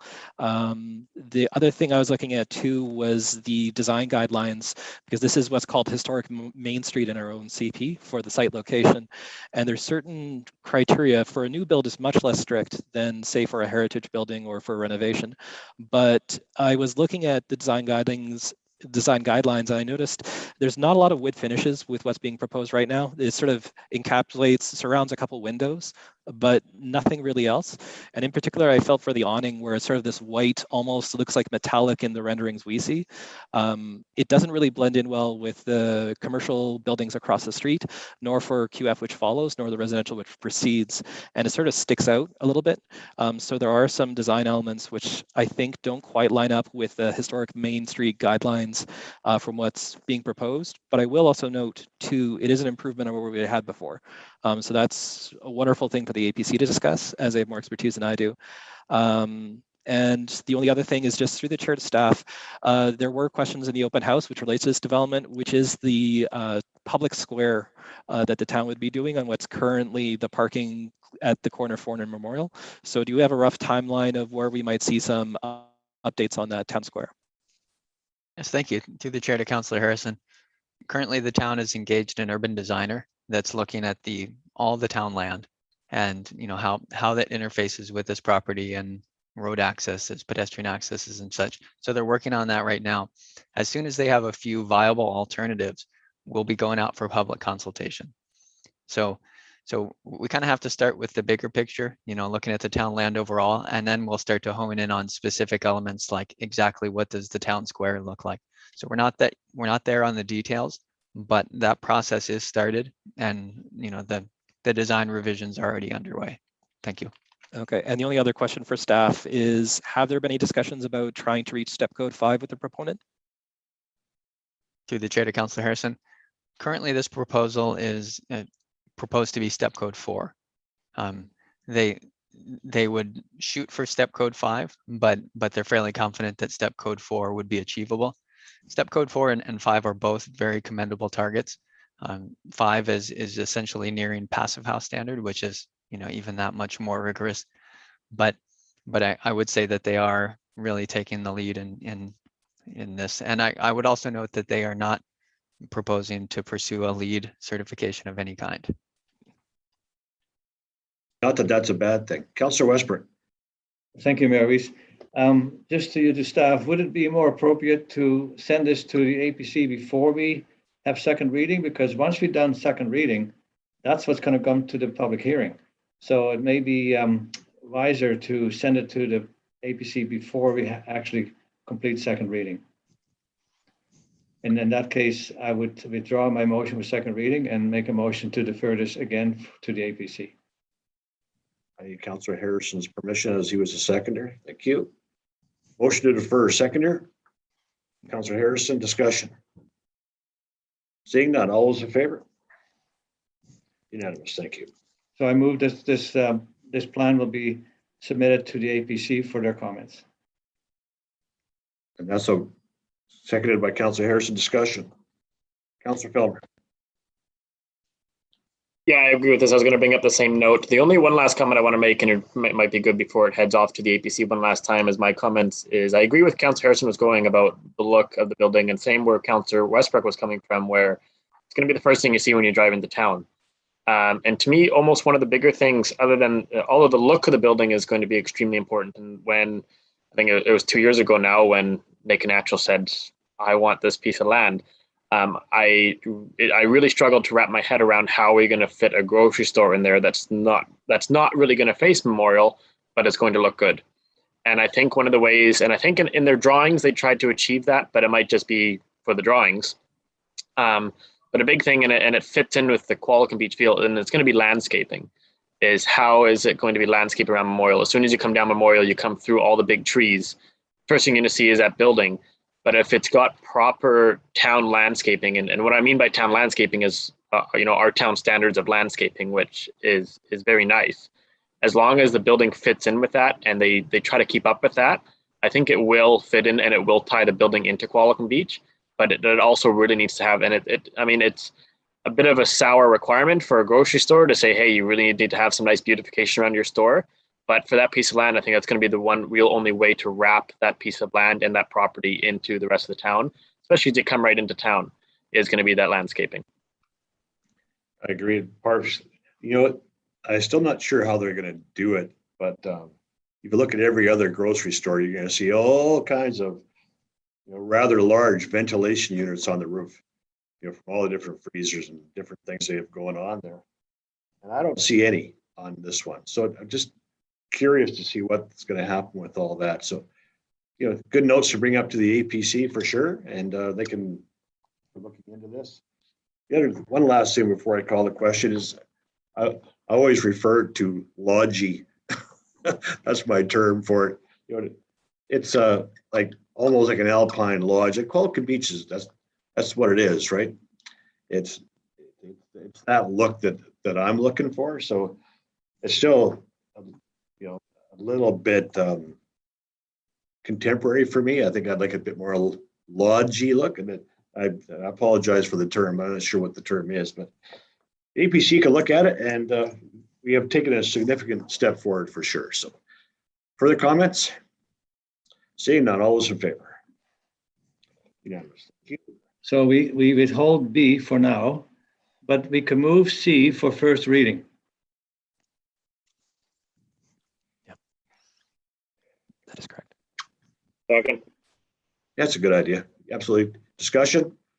Seeing none. All those in favor? Good call, Councilor Westbrook.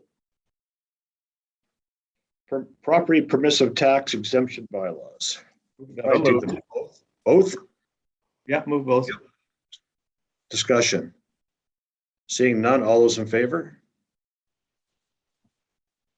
Ladies and gentlemen, move to recess for 10 minutes. Okay. Thank you. Discussion, all in favor? Do it.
Welcome back, everybody.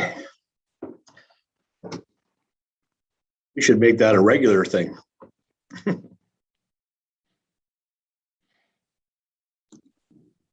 agree.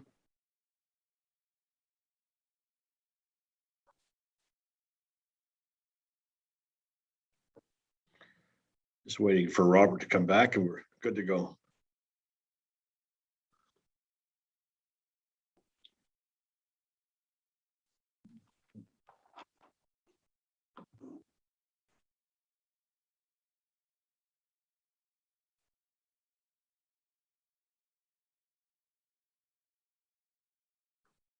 So you're all by yourself now, Councillor Harrison, in that room?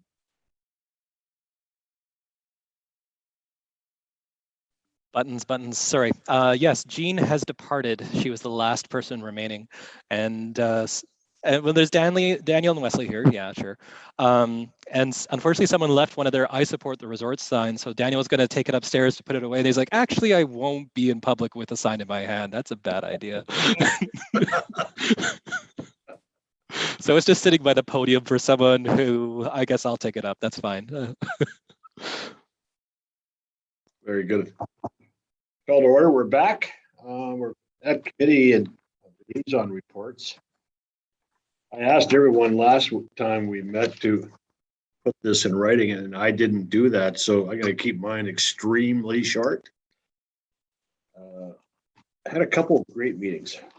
I think the first thing I want to say is this is our last regular meeting with Daniel, and I just want to say for myself in this term, you know, I came in really green. It was the help of council and specifically Daniel and Heather got me through a lot of big issues in the beginning.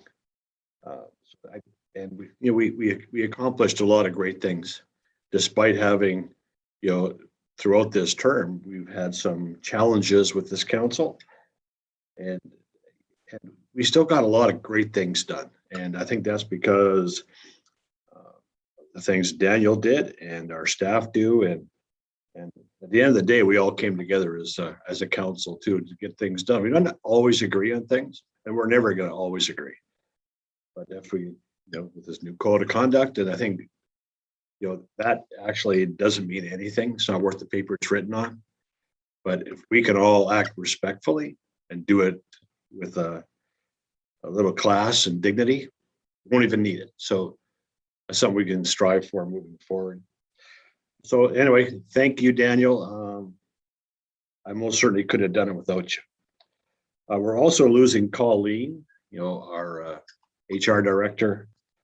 And she's done a great job for us too in negotiations with CUPE and different things. And an amazing job. We're going to miss her. Like my neck of the woods, the town office here, our neck of the woods. It's going to be pretty vacant, pretty quiet. So if you guys want to stop by and say hi sometime, that'd be great. The last thing I want to touch on is Island Health. I met with them yesterday. And some significant things that we all need to know. As of yesterday, if you didn't have your double vaccination, they wanted anyone who didn't went on unpaid leave of absence for 3 weeks to get something done. If they didn't get something done, they're gone. So that's a big step forward for, as we're seeing it across the province, actually across the country, where people are doing mandatory changes.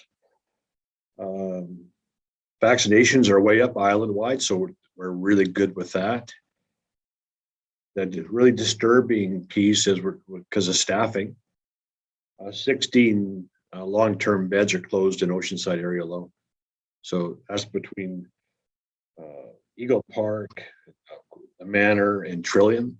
We've lost 16 beds, so because of staffing issues. So this continues to be a big deal for us. So they're working on it. They are working on it, and they're moving people around to fill these beds again. So hopefully, in the near future, we'll get those back. Surgeries are canceled, till November 15th, and that's just elective surgery. It's all canceled till November 15th. And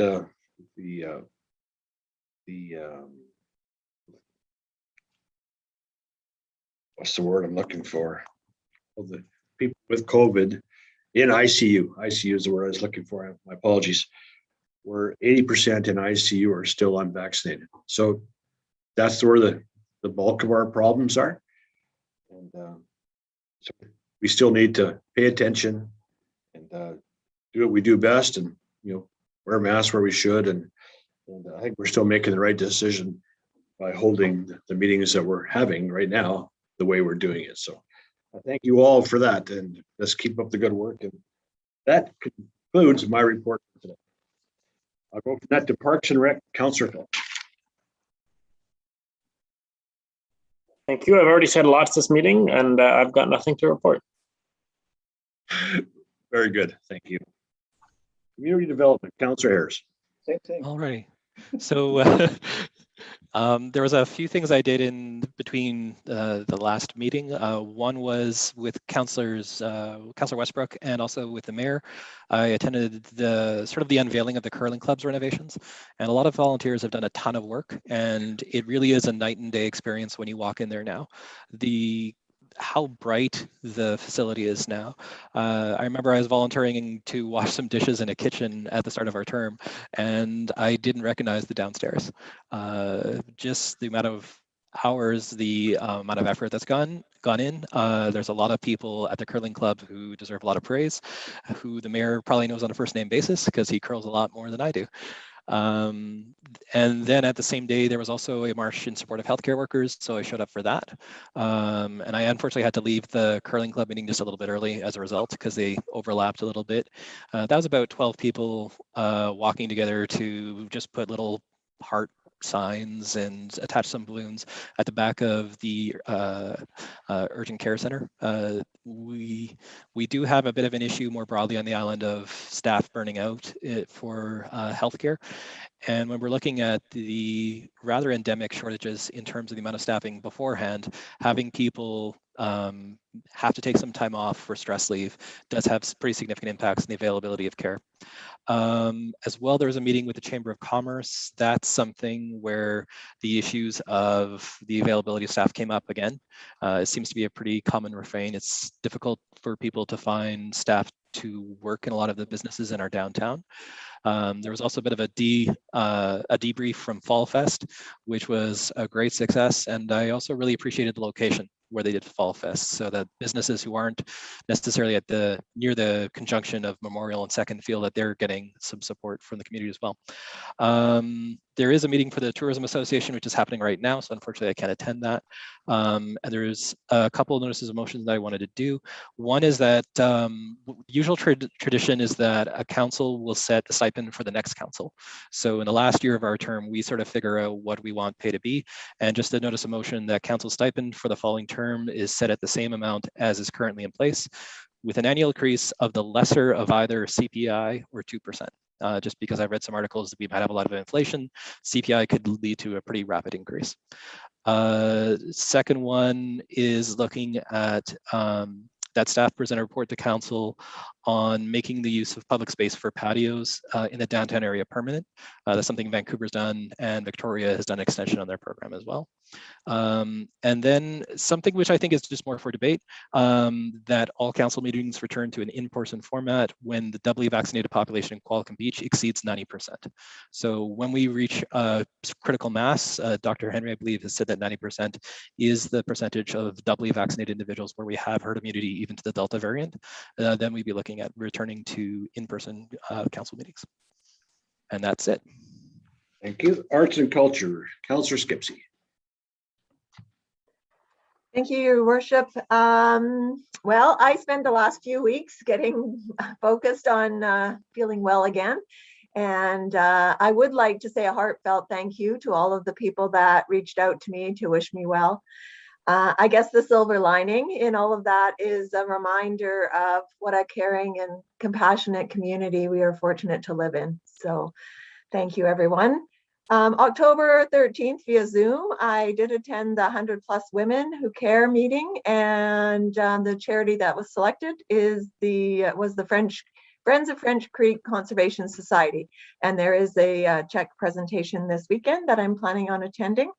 October 21st, I attended the Qualicum Beach Museum Board's monthly board meeting. And yesterday their AGM, their successful AGM. So thanks go to all of the volunteers at the museum for doing such an incredible job on behalf of the community, and also the staff there at the museum. And that concludes my report. Thank you. Thank you very much, Councillor Skipsey. Protective Services, Councillor Westbrook. Thank you, Mayor Rees. As a result of the last meeting with the Select Committee on Public Safety, a number of questions came up about speeding and some signage, and I've sent them off, excuse me, to Mr. Weir, and I would ask that he would address those questions during his report. There was a significant accident on West Crescent right after we had the presentation from Mr. Rose, where speeding on West Crescent was a serious concern, and it became a very serious accident. No fatalities, but that was just very fortunate that no one died, because it was an incredible speeding and terrible accident that took place there a couple of weeks ago. Last night, and I actually wanted to see the hockey game, but I had a meeting with QCUs, which is Qualicum Beach Community Education and Wellness Society, and I was really impressed with the caliber of the people that attend those meetings and speak at what they do. One is Dr. Bob Rowe, about his gardening on hydroponics workshop. And rather than telling you all about it, which was very significant, I was very excited about what he does with that and how he teaches school children and workshops for anybody who wants to learn this. I will submit my report to Ms. Swenson for the next council meeting to be included.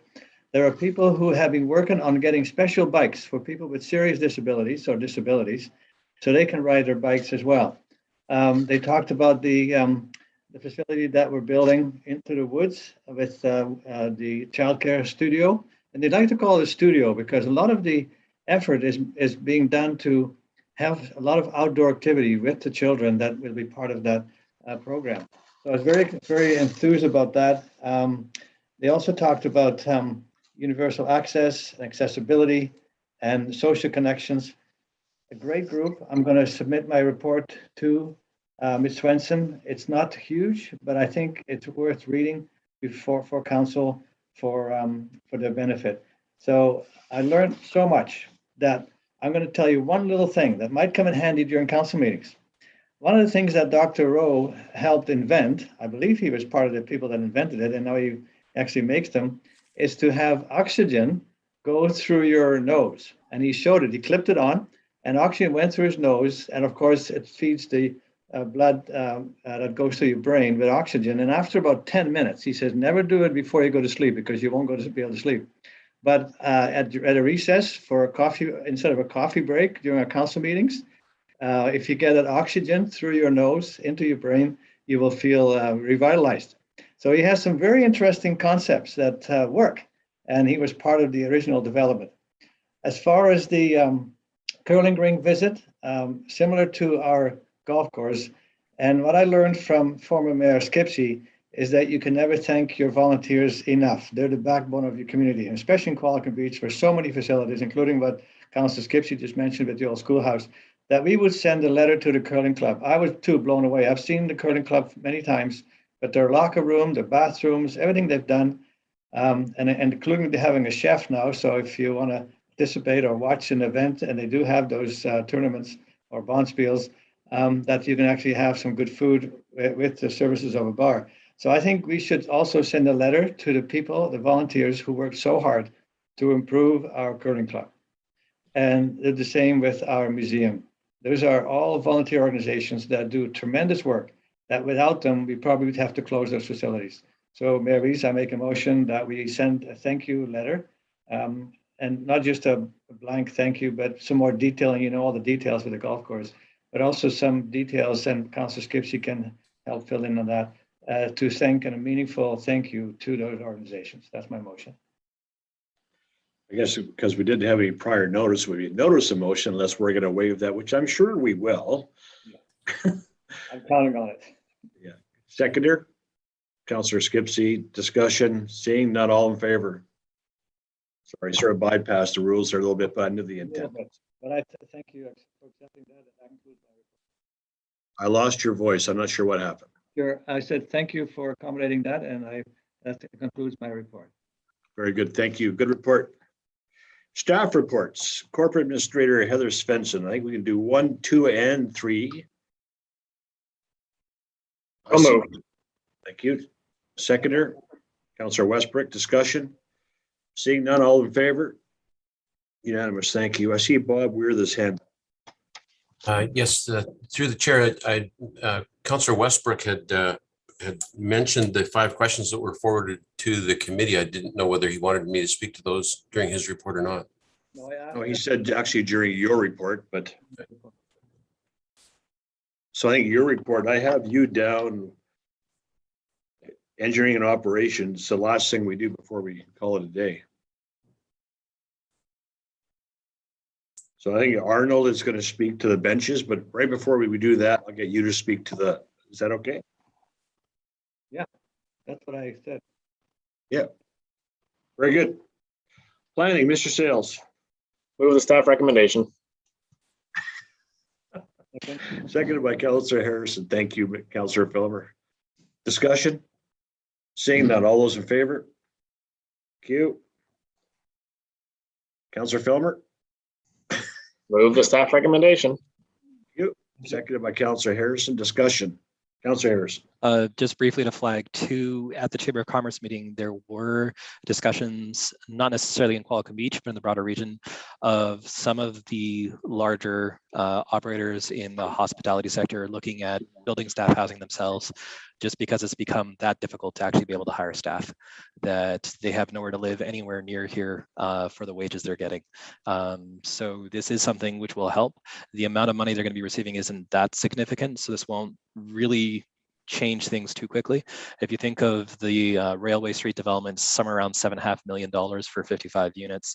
So this is going to be maybe $50,000 a year. So just to put that in perspective, still it's a good use of some of those taxation funds, and hopefully it'll help out some of the local businesses.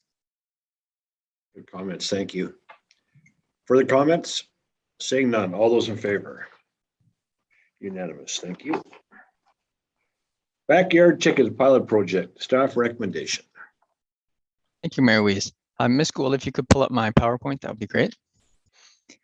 So this memo today and my presentation is the culmination of a backyard chicken survey and an extended pilot project where we tested the concept of having backyard chickens, or actually more specifically poultry, in Qualicum Beach. Ms. Gould, if you could just advance, we're a few topics behind now. So we went through a 3-year pilot project, and over the course of those 3 years, we had under 20 residents that proposed to have backyard chickens, and so that's been going on. We've kept statistics over that period of time, and generally speaking, it's been fairly positive that there have been incidents, mostly regarding specific households. So at the end of that 3-year pilot project, we took it back to council and said, we've tested this. Do we want to make this a permanent change to the zoning bylaw, which would enable residents to keep backyard chickens, or should we bring this to a close? Council made one decision and then reconsidered and asked for more information. We did a survey. So this was a very popular survey, and I just wanted to bring this up because, like, wow, our residents have a lot to say about backyard chickens. So these are some of the most notable surveys we've put out in the last 4 years. And backyard chickens got 668 responses. So the only survey we've done in the last 4 years that had more responses was the airport land use plan. And it was a tight race there for the lead. So just wanted to note that I'd say this is something that our residents are very passionate about, both for and against. Next slide. So we wanted to explore not only whether residents supported it, but if they supported it, what did they see as the benefits? And if they didn't like it, what did they see as the drawbacks? So what do we feel are the benefits if chickens or other poultry are allowed in residential areas? the biggest factor here was increasing the availability and accessibility of food. So this goes towards the local food movement. I think my impression is that there's a lot of concerns these days, especially with supply chain disruptions and whatnot. Having local food has been at the top of a lot of people's mind, and so here it's at the top of this survey. Reducing food costs, food security is also related to the ability of households to be able to meet their own household needs. So that ranks up high. And then on down forth, companionship was much lower on the list for chickens. I think dogs would have gotten a different response there. Next slide.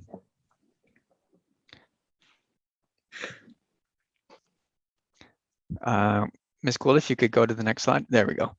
So in terms of concerns, I think first and foremost, rodents and pests are the #1 concern when it comes to backyard chickens, and probably not a big concern, and very closely linked to that is public health. So the question in many people's minds is, can we have backyard chickens without having an impact on the number of rodents in the area, or correspondingly increasing public health? So that's the top concern, and so we'll come back to that in a minute when we talk about steps moving forward. Next slide. Overall, when we sum up all the responses, it's interesting. You see a divergence there. You see a lot of people answered very strongly that they do not want to see backyard chickens, and very strongly in favor of backyard chickens. In total, the response would have been in favor of, but not inordinately so. You see, it's just slightly weighted towards supporting. Next slide. So we did a lot of research in terms of what other municipalities do, because when we hear from our residents that they have specific concerns about something, it would be logical to ask, well, what can be done to address those concerns? And so we looked at other municipalities, and there's a huge range, right? Some municipalities have just said, you can have backyard chickens, no regulations, right? And then on the extreme side, I'd say the most stringent regulations that we found was probably North Vancouver. They not only have a licensing system, but they have a detailed inspection system. So, their municipal staff would go in and inspect the coops annually to make sure that they're in good shape, that there's no way for the chickens to get out or rodents to get in, that they have a system in place for processing organics and storing food and all those types of things. So it's a detailed inspection.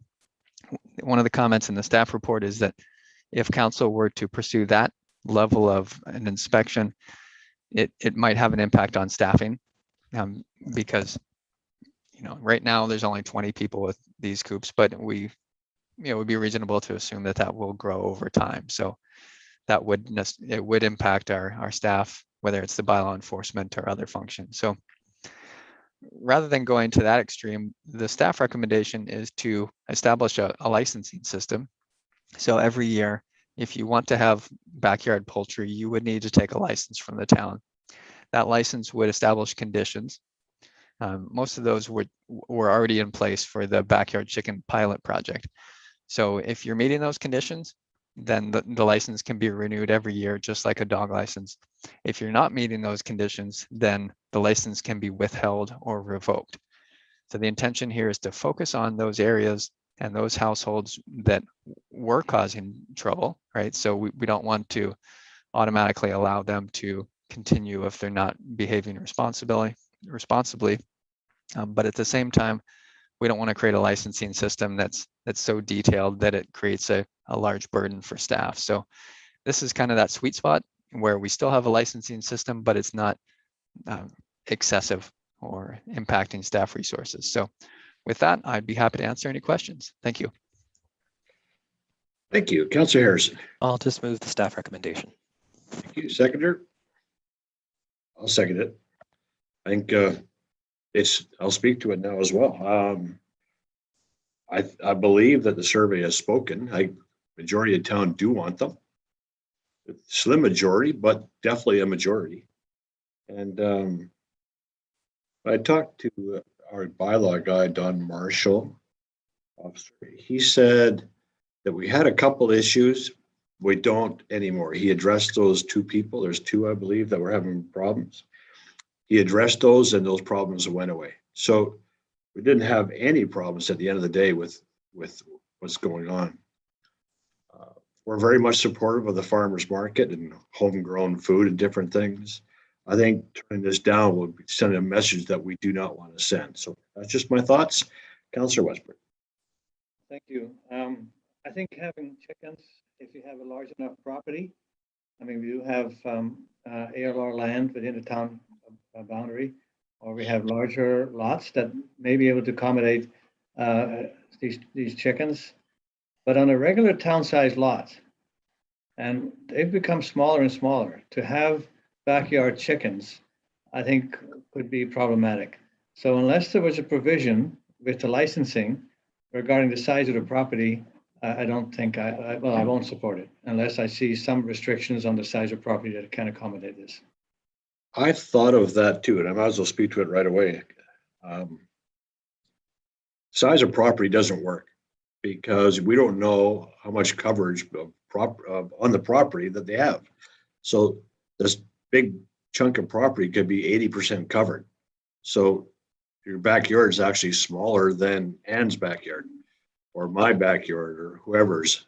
Sorry, I'm just throwing it out there, and it wasn't picking on your yard. Quite frank, I'm not even really sure where you live. So I don't know how we do that. How do we say which yard is big enough? So Councillor Harrison. Yes, so I do think wrong button. I was trying to get the hand down. I muted myself. So I thought Councillor Westbrook raised a good point, though, that we should be considerate to the neighbors. So the other thing to consider too, you could have a large lot, but if you say have two dueling neighbors who don't like each other, and one neighbor's house is close to the edge of the property line, you could set up a chicken coop right next to the neighbor you're not too fond of, and it creates a whole lovely dynamic. I think one way to maybe address this is look at a minimum distance from other residential buildings, so that regardless of the size of your lot, you have to be X distance away from someone else, and that goes in all directions. So if you have a tiny lot, you're a priori disqualified from that. But you also solve the problem of dueling neighbors who are trying to find ways within our bylaws to complicate the relationship. And I think that might find a bit of a compromise. I do think that having regulations in place is important. I would not support something that was completely unregulated, but maybe just suggesting to staff that we have, as part of the licensing program, sort of like almost like setbacks, but a minimum distance to other residential uses. Good comments. Councillor Skipsey.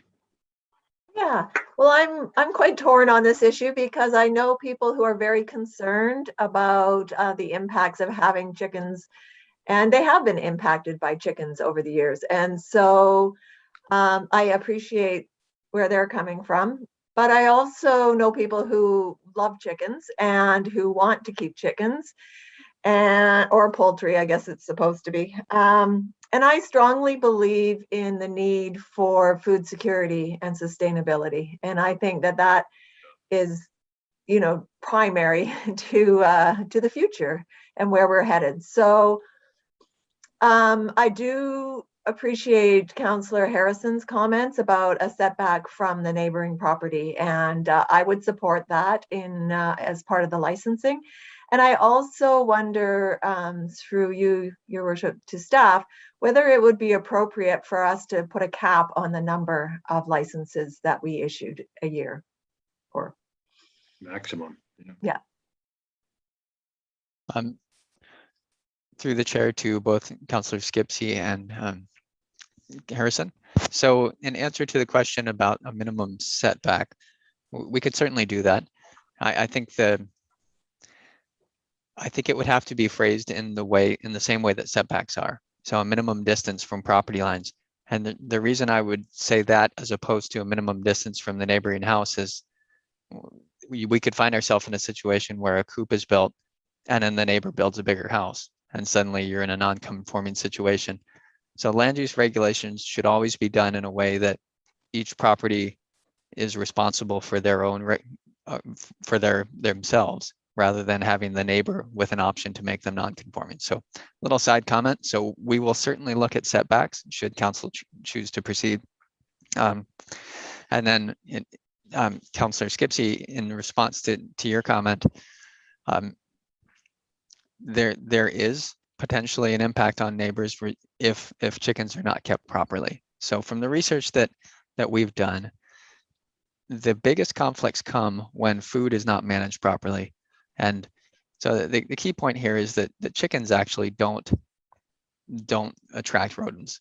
It's their food that attracts rodents. And so, properly managing food systems and essentially sealing out the coop and probably the run from the outside is probably the way to go. So these are the types of details that, if council does want to move forward with this, then we'd be putting together a specific set of regulations to bring back to council and say, this is how we would propose to address the concerns raised by our residents.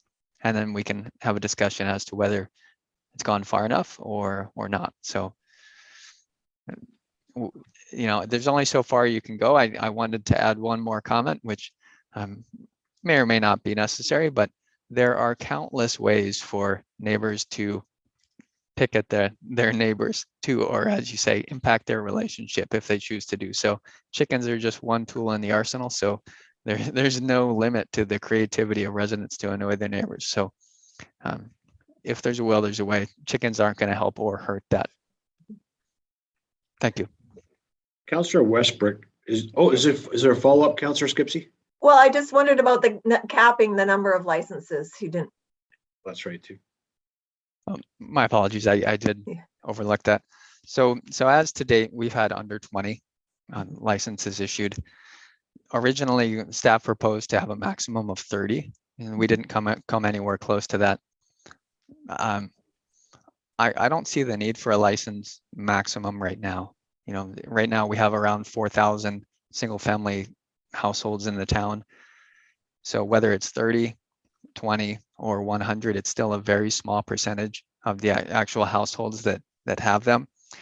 If it might be more appropriate is to just schedule a check-in point, whether it's in 3 years, 5 years, whenever that is. We could even identify it in the OCP as a checkpoint to reassess the number of people taking advantage of this program and decide whether there should be a cap.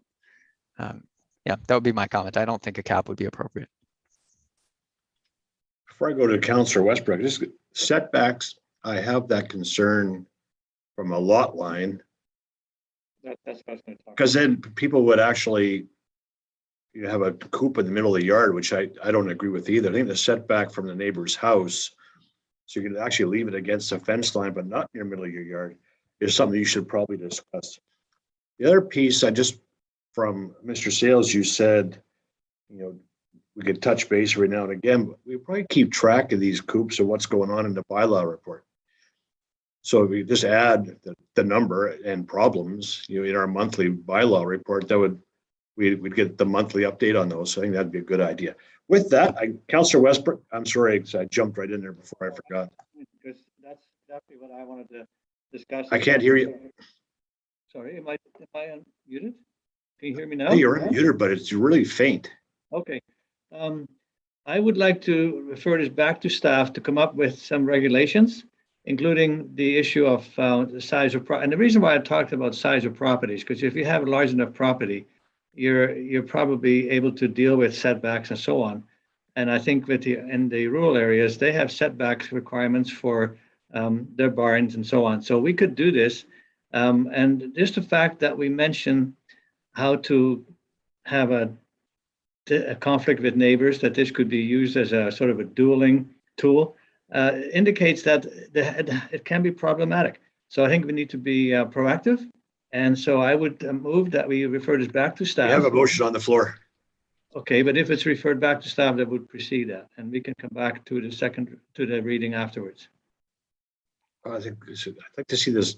I think Councillor Filmer still has his hand up for discussion. So let's go to Councillor Filmer first. He hasn't had an opportunity to speak to it. Go ahead. Yes, thank you, Maurice. I was hoping, because I can't debate on a deferral, so I was hoping that I could at least get a couple words in before it gets swept away again. As one thing in the survey that shocked me is 26% of our town wants chickens as companions or pets. And so, I mean, if we want chickens as pets, I mean, my cats aren't going to enjoy that, but if I can get a chicken as a pet, but all jokes aside, I still won't support it going forward. My comments haven't changed from the beginning. I think, when we talk about pests and attracting rodents, I understand that rodents is a concern, but I don't completely agree with that side of it. I'm speaking to a couple other municipalities that have this issue, or not the issue, but have backyard chickens. One thing that they've dealt with, and just speaking to one community that's on the island, when you start looking at between Port Alberni to Tofino, is bears. And when you start looking at that type of wildlife, it really frustrates me when you have a bear come into town, and usually it's attracted by, you have poultry or something like that in somebody's backyard. And then conservation officers get called in because that bear has now become an issue. And then what happens to that bear is it gets euthanized. And I first of all, it disheartens me, but I can't wrap my head around that because, number one, you look at the green side of things, we built in their backyards. So having bears come into our backyards shouldn't be an issue. But as well, we're attracting them there. And then all of a sudden it becomes an issue. And they go, why do I have a bear in my backyard eating my chickens? It's like, well, think about this. And Councillor Westbrook would know, but it's going on a while ago now in town that we had a major bear issue. And so the town came out with a bylaw of not allowing garbage cans to be out on driveways and keeping them in close to your house or in your garages or in a shed because we were having a really bad bear issue in town.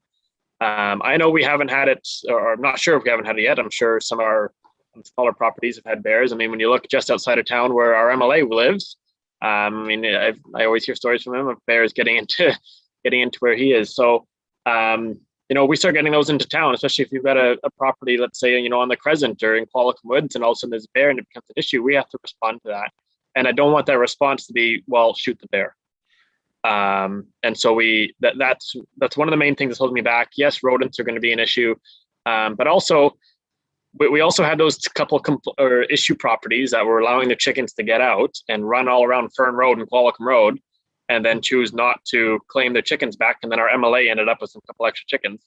And of course, we haven't had any issues with that in the last couple months because we just threatened to take all the chickens away. Of course, they're going to keep, they're going to make sure their chickens stay in their coops because we just threatened to take them away. But what's stopping that from as soon as we give the go ahead again to these chickens to allow a chicken to now run around all Qualicum Road again? I don't want loose chickens around town. As funny as it may be, it doesn't sound very appetizing. And I don't want to attract any unwanted or wanted wildlife, but wanted wildlife that might reap the consequences of our actions. Councillor Harrison, Councillor Westbrook. Just to Councillor Westbrook's point, I'm looking at the motion, and if I could, I'd maybe suggest that we introduce an amendment where it currently reads that council directs staff to prepare amendments to the bylaw, et cetera. We might want to say prepare amendments to present to council. So then we have, here's our ideas, it comes back to us in a council meeting. It's clear to people we're not immediately passing something without that check-in. And hopefully at that point, we can get more clarity about how to best manage this issue of proximity to your neighbors and how do we ensure that there are certain standards that are maintained. Councillor Westbrook. Thank you, Councillor Harrison. That's basically what I'm looking for, is that when these amendments come back to council, that they would include the issues regarding setbacks and other concerns that people have. But right now, I'm with Councillor Filmer. I would not support this at this time unless I saw some of these issues being addressed. Thank you. Councillor Harrison. Well, as such, then I just move to amend that we do include that line, that council directs staff to prepare amendments to present to council at a subsequent council meeting. So just the inclusion of that little phrase, to present to council at a subsequent council meeting. Thank you. Second on the amendment, Councillor Westbrook. I think we've had an ample discussion. All those in favor of the amendment? Unanimous. Thank you. Made motion as amended. Further discussion? Seeing none. All those in favor? Opposed? Westbrook, Filmer opposed. Thank you. Engineering and operations. Okay, I've promised Arnold to speak to the benches before we do anything, but before that, I'm going to get Mr. Weir to speak to Councillor Westbrook's concerns for the public safety meeting. Mr. Weir. Thank you, Mayor Weiss. So there was 5 questions presented, and the first one was a little bit confusing because it spoke to a non-functioning crosswalk signal at Village Way at Qualicum Road. And the actual signal we've been having more problems with is at Hemsworth and Village Way. And as a matter of fact, we've had to dispatch electricians to it 3 times since December 2020, and we've elected to replace this one with a new, more reliable setup. And on September 9th, we issued a PO to DACO in order to replace that signal. That I believe that might even be done by now. We will double check the crossing at Village Way, and they have, just note that they have the new touchless activator buttons. So in COVID times, you don't have to actually touch it. It's a proximity signal. So one is being replaced. We'll check the other one. The second question was about some of the speed signs on 19A near Hemsworth Road being covered by plastic bags. And that is actually a part of the measures in the traffic management plan implemented by COPCAN for the roundabout construction. And they have overriding signage to do with the detour and the construction. So the speed signs have actually been covered as part of that plan. Third question is about speed data collectors on Hemsworth Road. Speed data collectors have been located on Hemsworth once, and a second setup is being studied to collect data on both sections from 19A to Dogwood, which was complained about being problematic as people cycle into Qualicum Woods. And we also have data on the narrow pavement section to the south, but complete data analysis awaits staff time to be completed. Same question was asked about data collection on Highway 19A near Hemsworth. Speed data has been collected there, and the preliminary data indicates that the average velocity is 57 kilometers an hour, and 85% of the vehicles are traveling at 66 kilometers an hour or less. We did this one first because this data will inform the design we're doing there for another signalized crosswalk, because it's very important to understand the actual speeds the vehicles are traveling, so that you can select an appropriate sight distance requirement. And then the last question was regarding Councillor Westbrook's motion for a speed radar sign in the area of 19A between Milliner Gardens and Hemsworth Road. And no report has been generated for that section yet. That the data collection on this location is still to be done. We've had other sites that we've had to put ahead of it. I think the actual direction was that the staff be directed to prepare a report on the permanent car activated light installed on Highway 19A where the speed limit reduces from 70 to 50. So that's the location where we'll do the data collection, and that report will be forthcoming once that work's done. That's all I have. Thank you. Councillor Westbrook. Thank you, Your Worship, and thank you, Mr. Weir, for articulating what we're trying to do with the speed in those areas. Could I request that what you just said would put in writing to the author of the question to begin with, so that it's on record for them to pass on to their membership? Thank you. Yes, certainly. I've through the chair, I've already prepared that and forwarded to Heather, so we can get that out to the Qualicum Woods Residents Association. Thank you very much. Very good. Thank you. Good report. Engineering and operations, but this is actually the benches, which Arnold is speaking to. So I promised before we did anything that I would allow Arnold to speak to it first. So Arnold, you are up. Thank you, Your Worship. This report was put together, and this is the report at the end of the council package. The intent of the report was to sort of say where we are now, how we got to that point, and I realize it's a little short on suggestions at the end. So I wanted to have an opportunity to speak to this because this report was put together over a week ago, and I've spent a lot of sleepless nights and long days kind of considering what options are for benches. So what I wanted to sort of bring forward and have a chance to speak to was something else that maybe council could consider. And what I'm really looking at here is what I'd like to do is sever the bench program from the memorial sponsorship program. And the reason I say that is to address a lot of the concerns that council has had. You know, having just a bench program would allow us to operate it as solely a bench program, where we would define levels of service, which could say things like we will have a minimum amount of benches, we will service certain parks and certain areas, and then we could also put in a maximum amount of benches. So that would give our residents some assurance that once a bench is in place, it will always be in place. It won't depend on somebody sponsoring it or a budget or any kind of changes. For us, it's easier to manage that from a budgeting perspective. It's more consistent. It follows good asset management practices. We would pick strategic locations. We would define those in a level of service, whether it's out in parks or on specific trails. And it eliminates the question of what happens to a bench if nobody sponsors it. Now, some of the report questions on policy changes sort of say that, you know, do we sell it to the person who sponsored it, which has been an issue in the past? Do we dispose of it? They get inspected, they live for a certain amount of time, and then they're difficult. So it does make it really difficult for us to manage those assets. The other thing it helps us do is there's a tendency for people to sponsor benches on the waterfront. So probably over a third of our benches that we have in town are on the waterfront. You could say there's probably an overabundance where we're short in other areas of town. Having those sort of service levels in defined areas helps us also alleviate some of those issues. It would increase our bench budget, and that is part of the financial implications. You'll see what some of those costs are likely to be.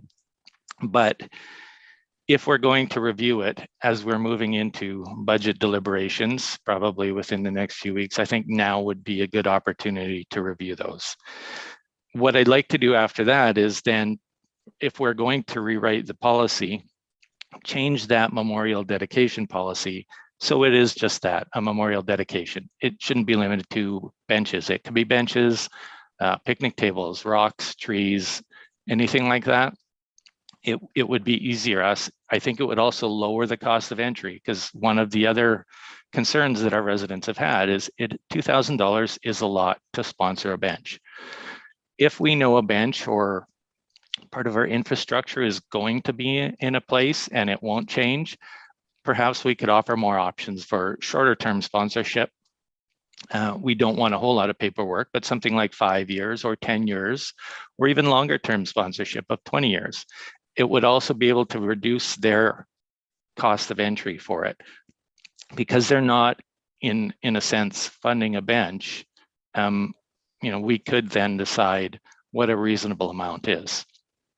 So I just wanted to make sure before there was any discussion on this report, and you know, I had the opportunity to sort of present some of those other ideas and look at what could be more of a long-term solution. If we are replacing this bench memorial sponsorship, then you know, my inclination is to probably sever benches as part of our infrastructure and think about sponsorship separately.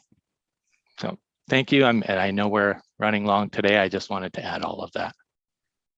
Oh, a very good report. And thank you very much for that. Councillor Westbrook. Thank you, Reese. I think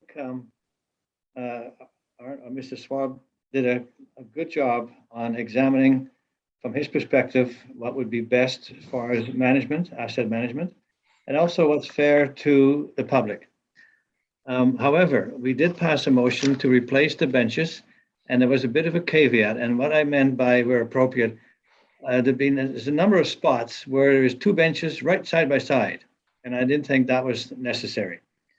There are places where both benches that were side by side near actually the Shady Rest, where both benches, several benches have been removed, and people have brought out chairs that are sitting there.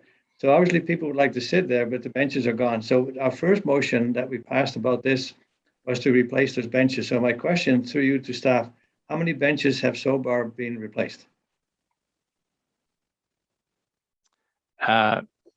Through the chair to Councillor Westbrook, we have about 5 or 6 currently that have been placed on the waterfront. We, as in the report, we are having issues sourcing materials. We have 15 benches built, sort of ready to go. We are just waiting for the legs, and there's been a delay on any kind of manufacturing. We've been assured twice that they are in construction.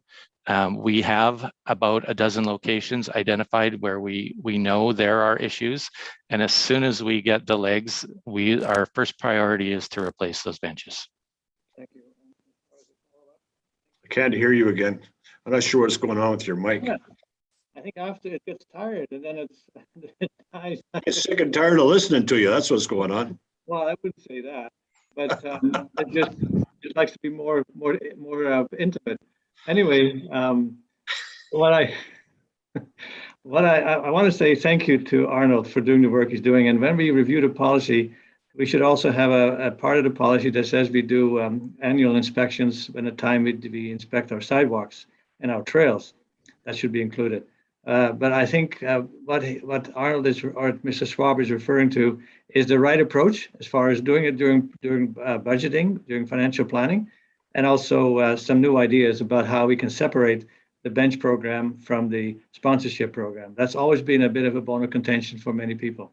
So I encourage Mr. Schwab through you to articulate these policies in writing and submit them to council at the time we do our financial planning.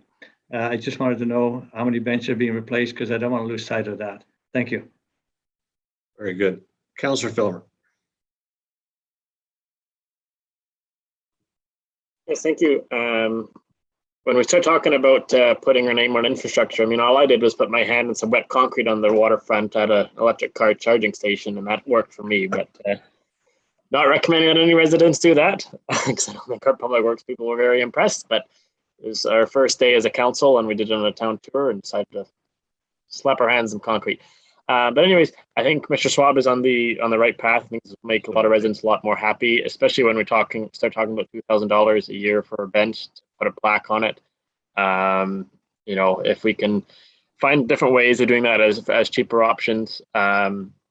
I know there was a high school group a while ago, about last year, when a teacher passed away, or not last year, a couple of years ago now, a teacher passed away and students wanted to fundraise, and they had to actually fundraise to try to get a bench. And they realized, you know, it's $2,000. That's not just a one-time payment. And so when you're trying to do, especially when it's a dedication bench or you're doing something like that, it makes it really tough. Especially if you don't have that kind of money sitting around, especially for a plaque on a bench. So we can definitely come up with some cheaper options, and then again, just get the rest of those benches replaced once our supplies come in. That I think it'll make a lot of residents really happy. Thank you. Councillor Harris. Yeah, and I just wanted to echo some things that Councillor Westbrook and Councillor Filmer have both said. I do think that, to Mr. Schwabi's point, severing the link between the memorial aspects of the bench and the bench itself is a good idea. This has been something I think which has created a bit of a logjam for staff, where they're trying to follow the letter of the policy, even though I think everyone on council and most people on staff would agree that this is not the kind of outcomes that they want to see.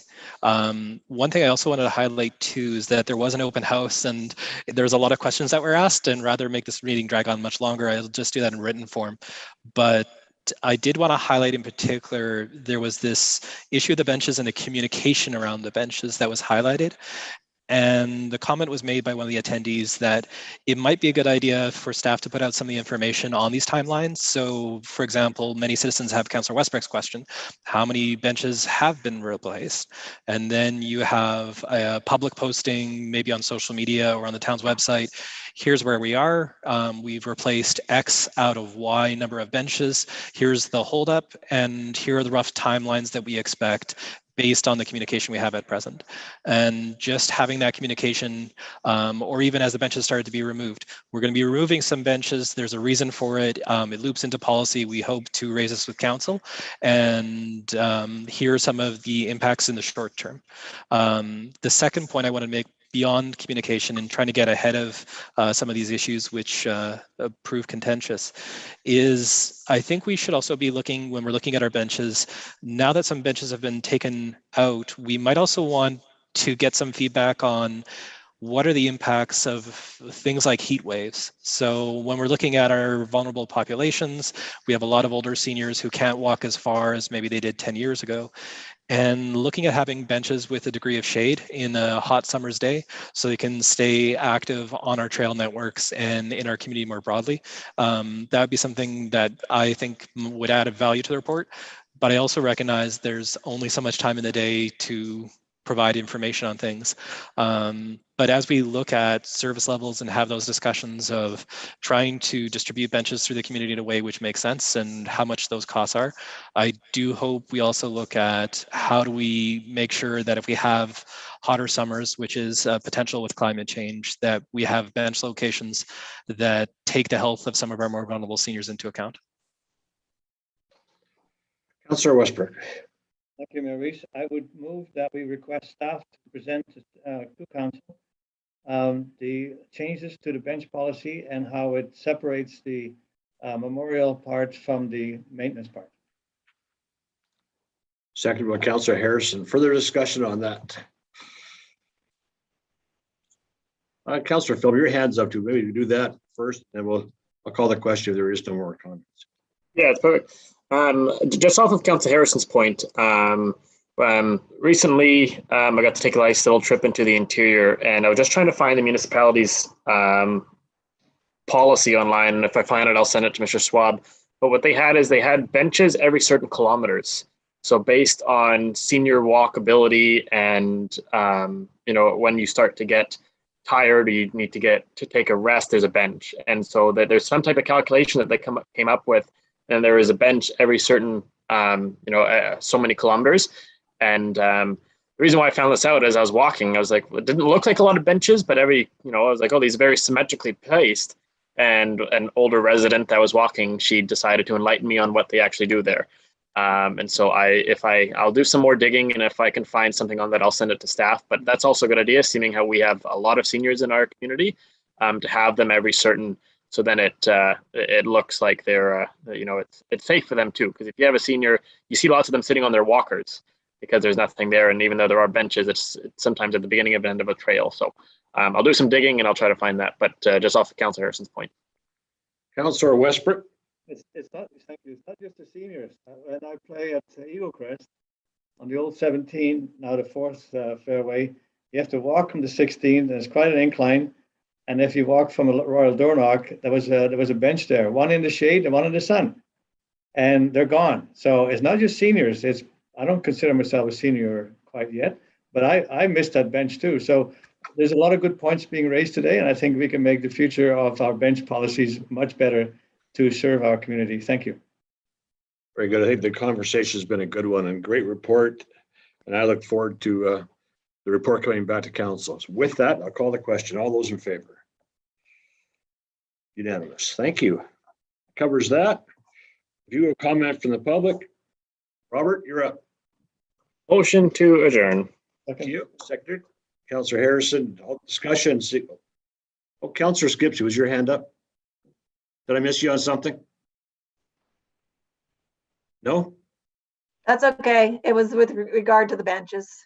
It's fine. It's done. Oh, I'm sorry. That's okay. You're gonna slap me later.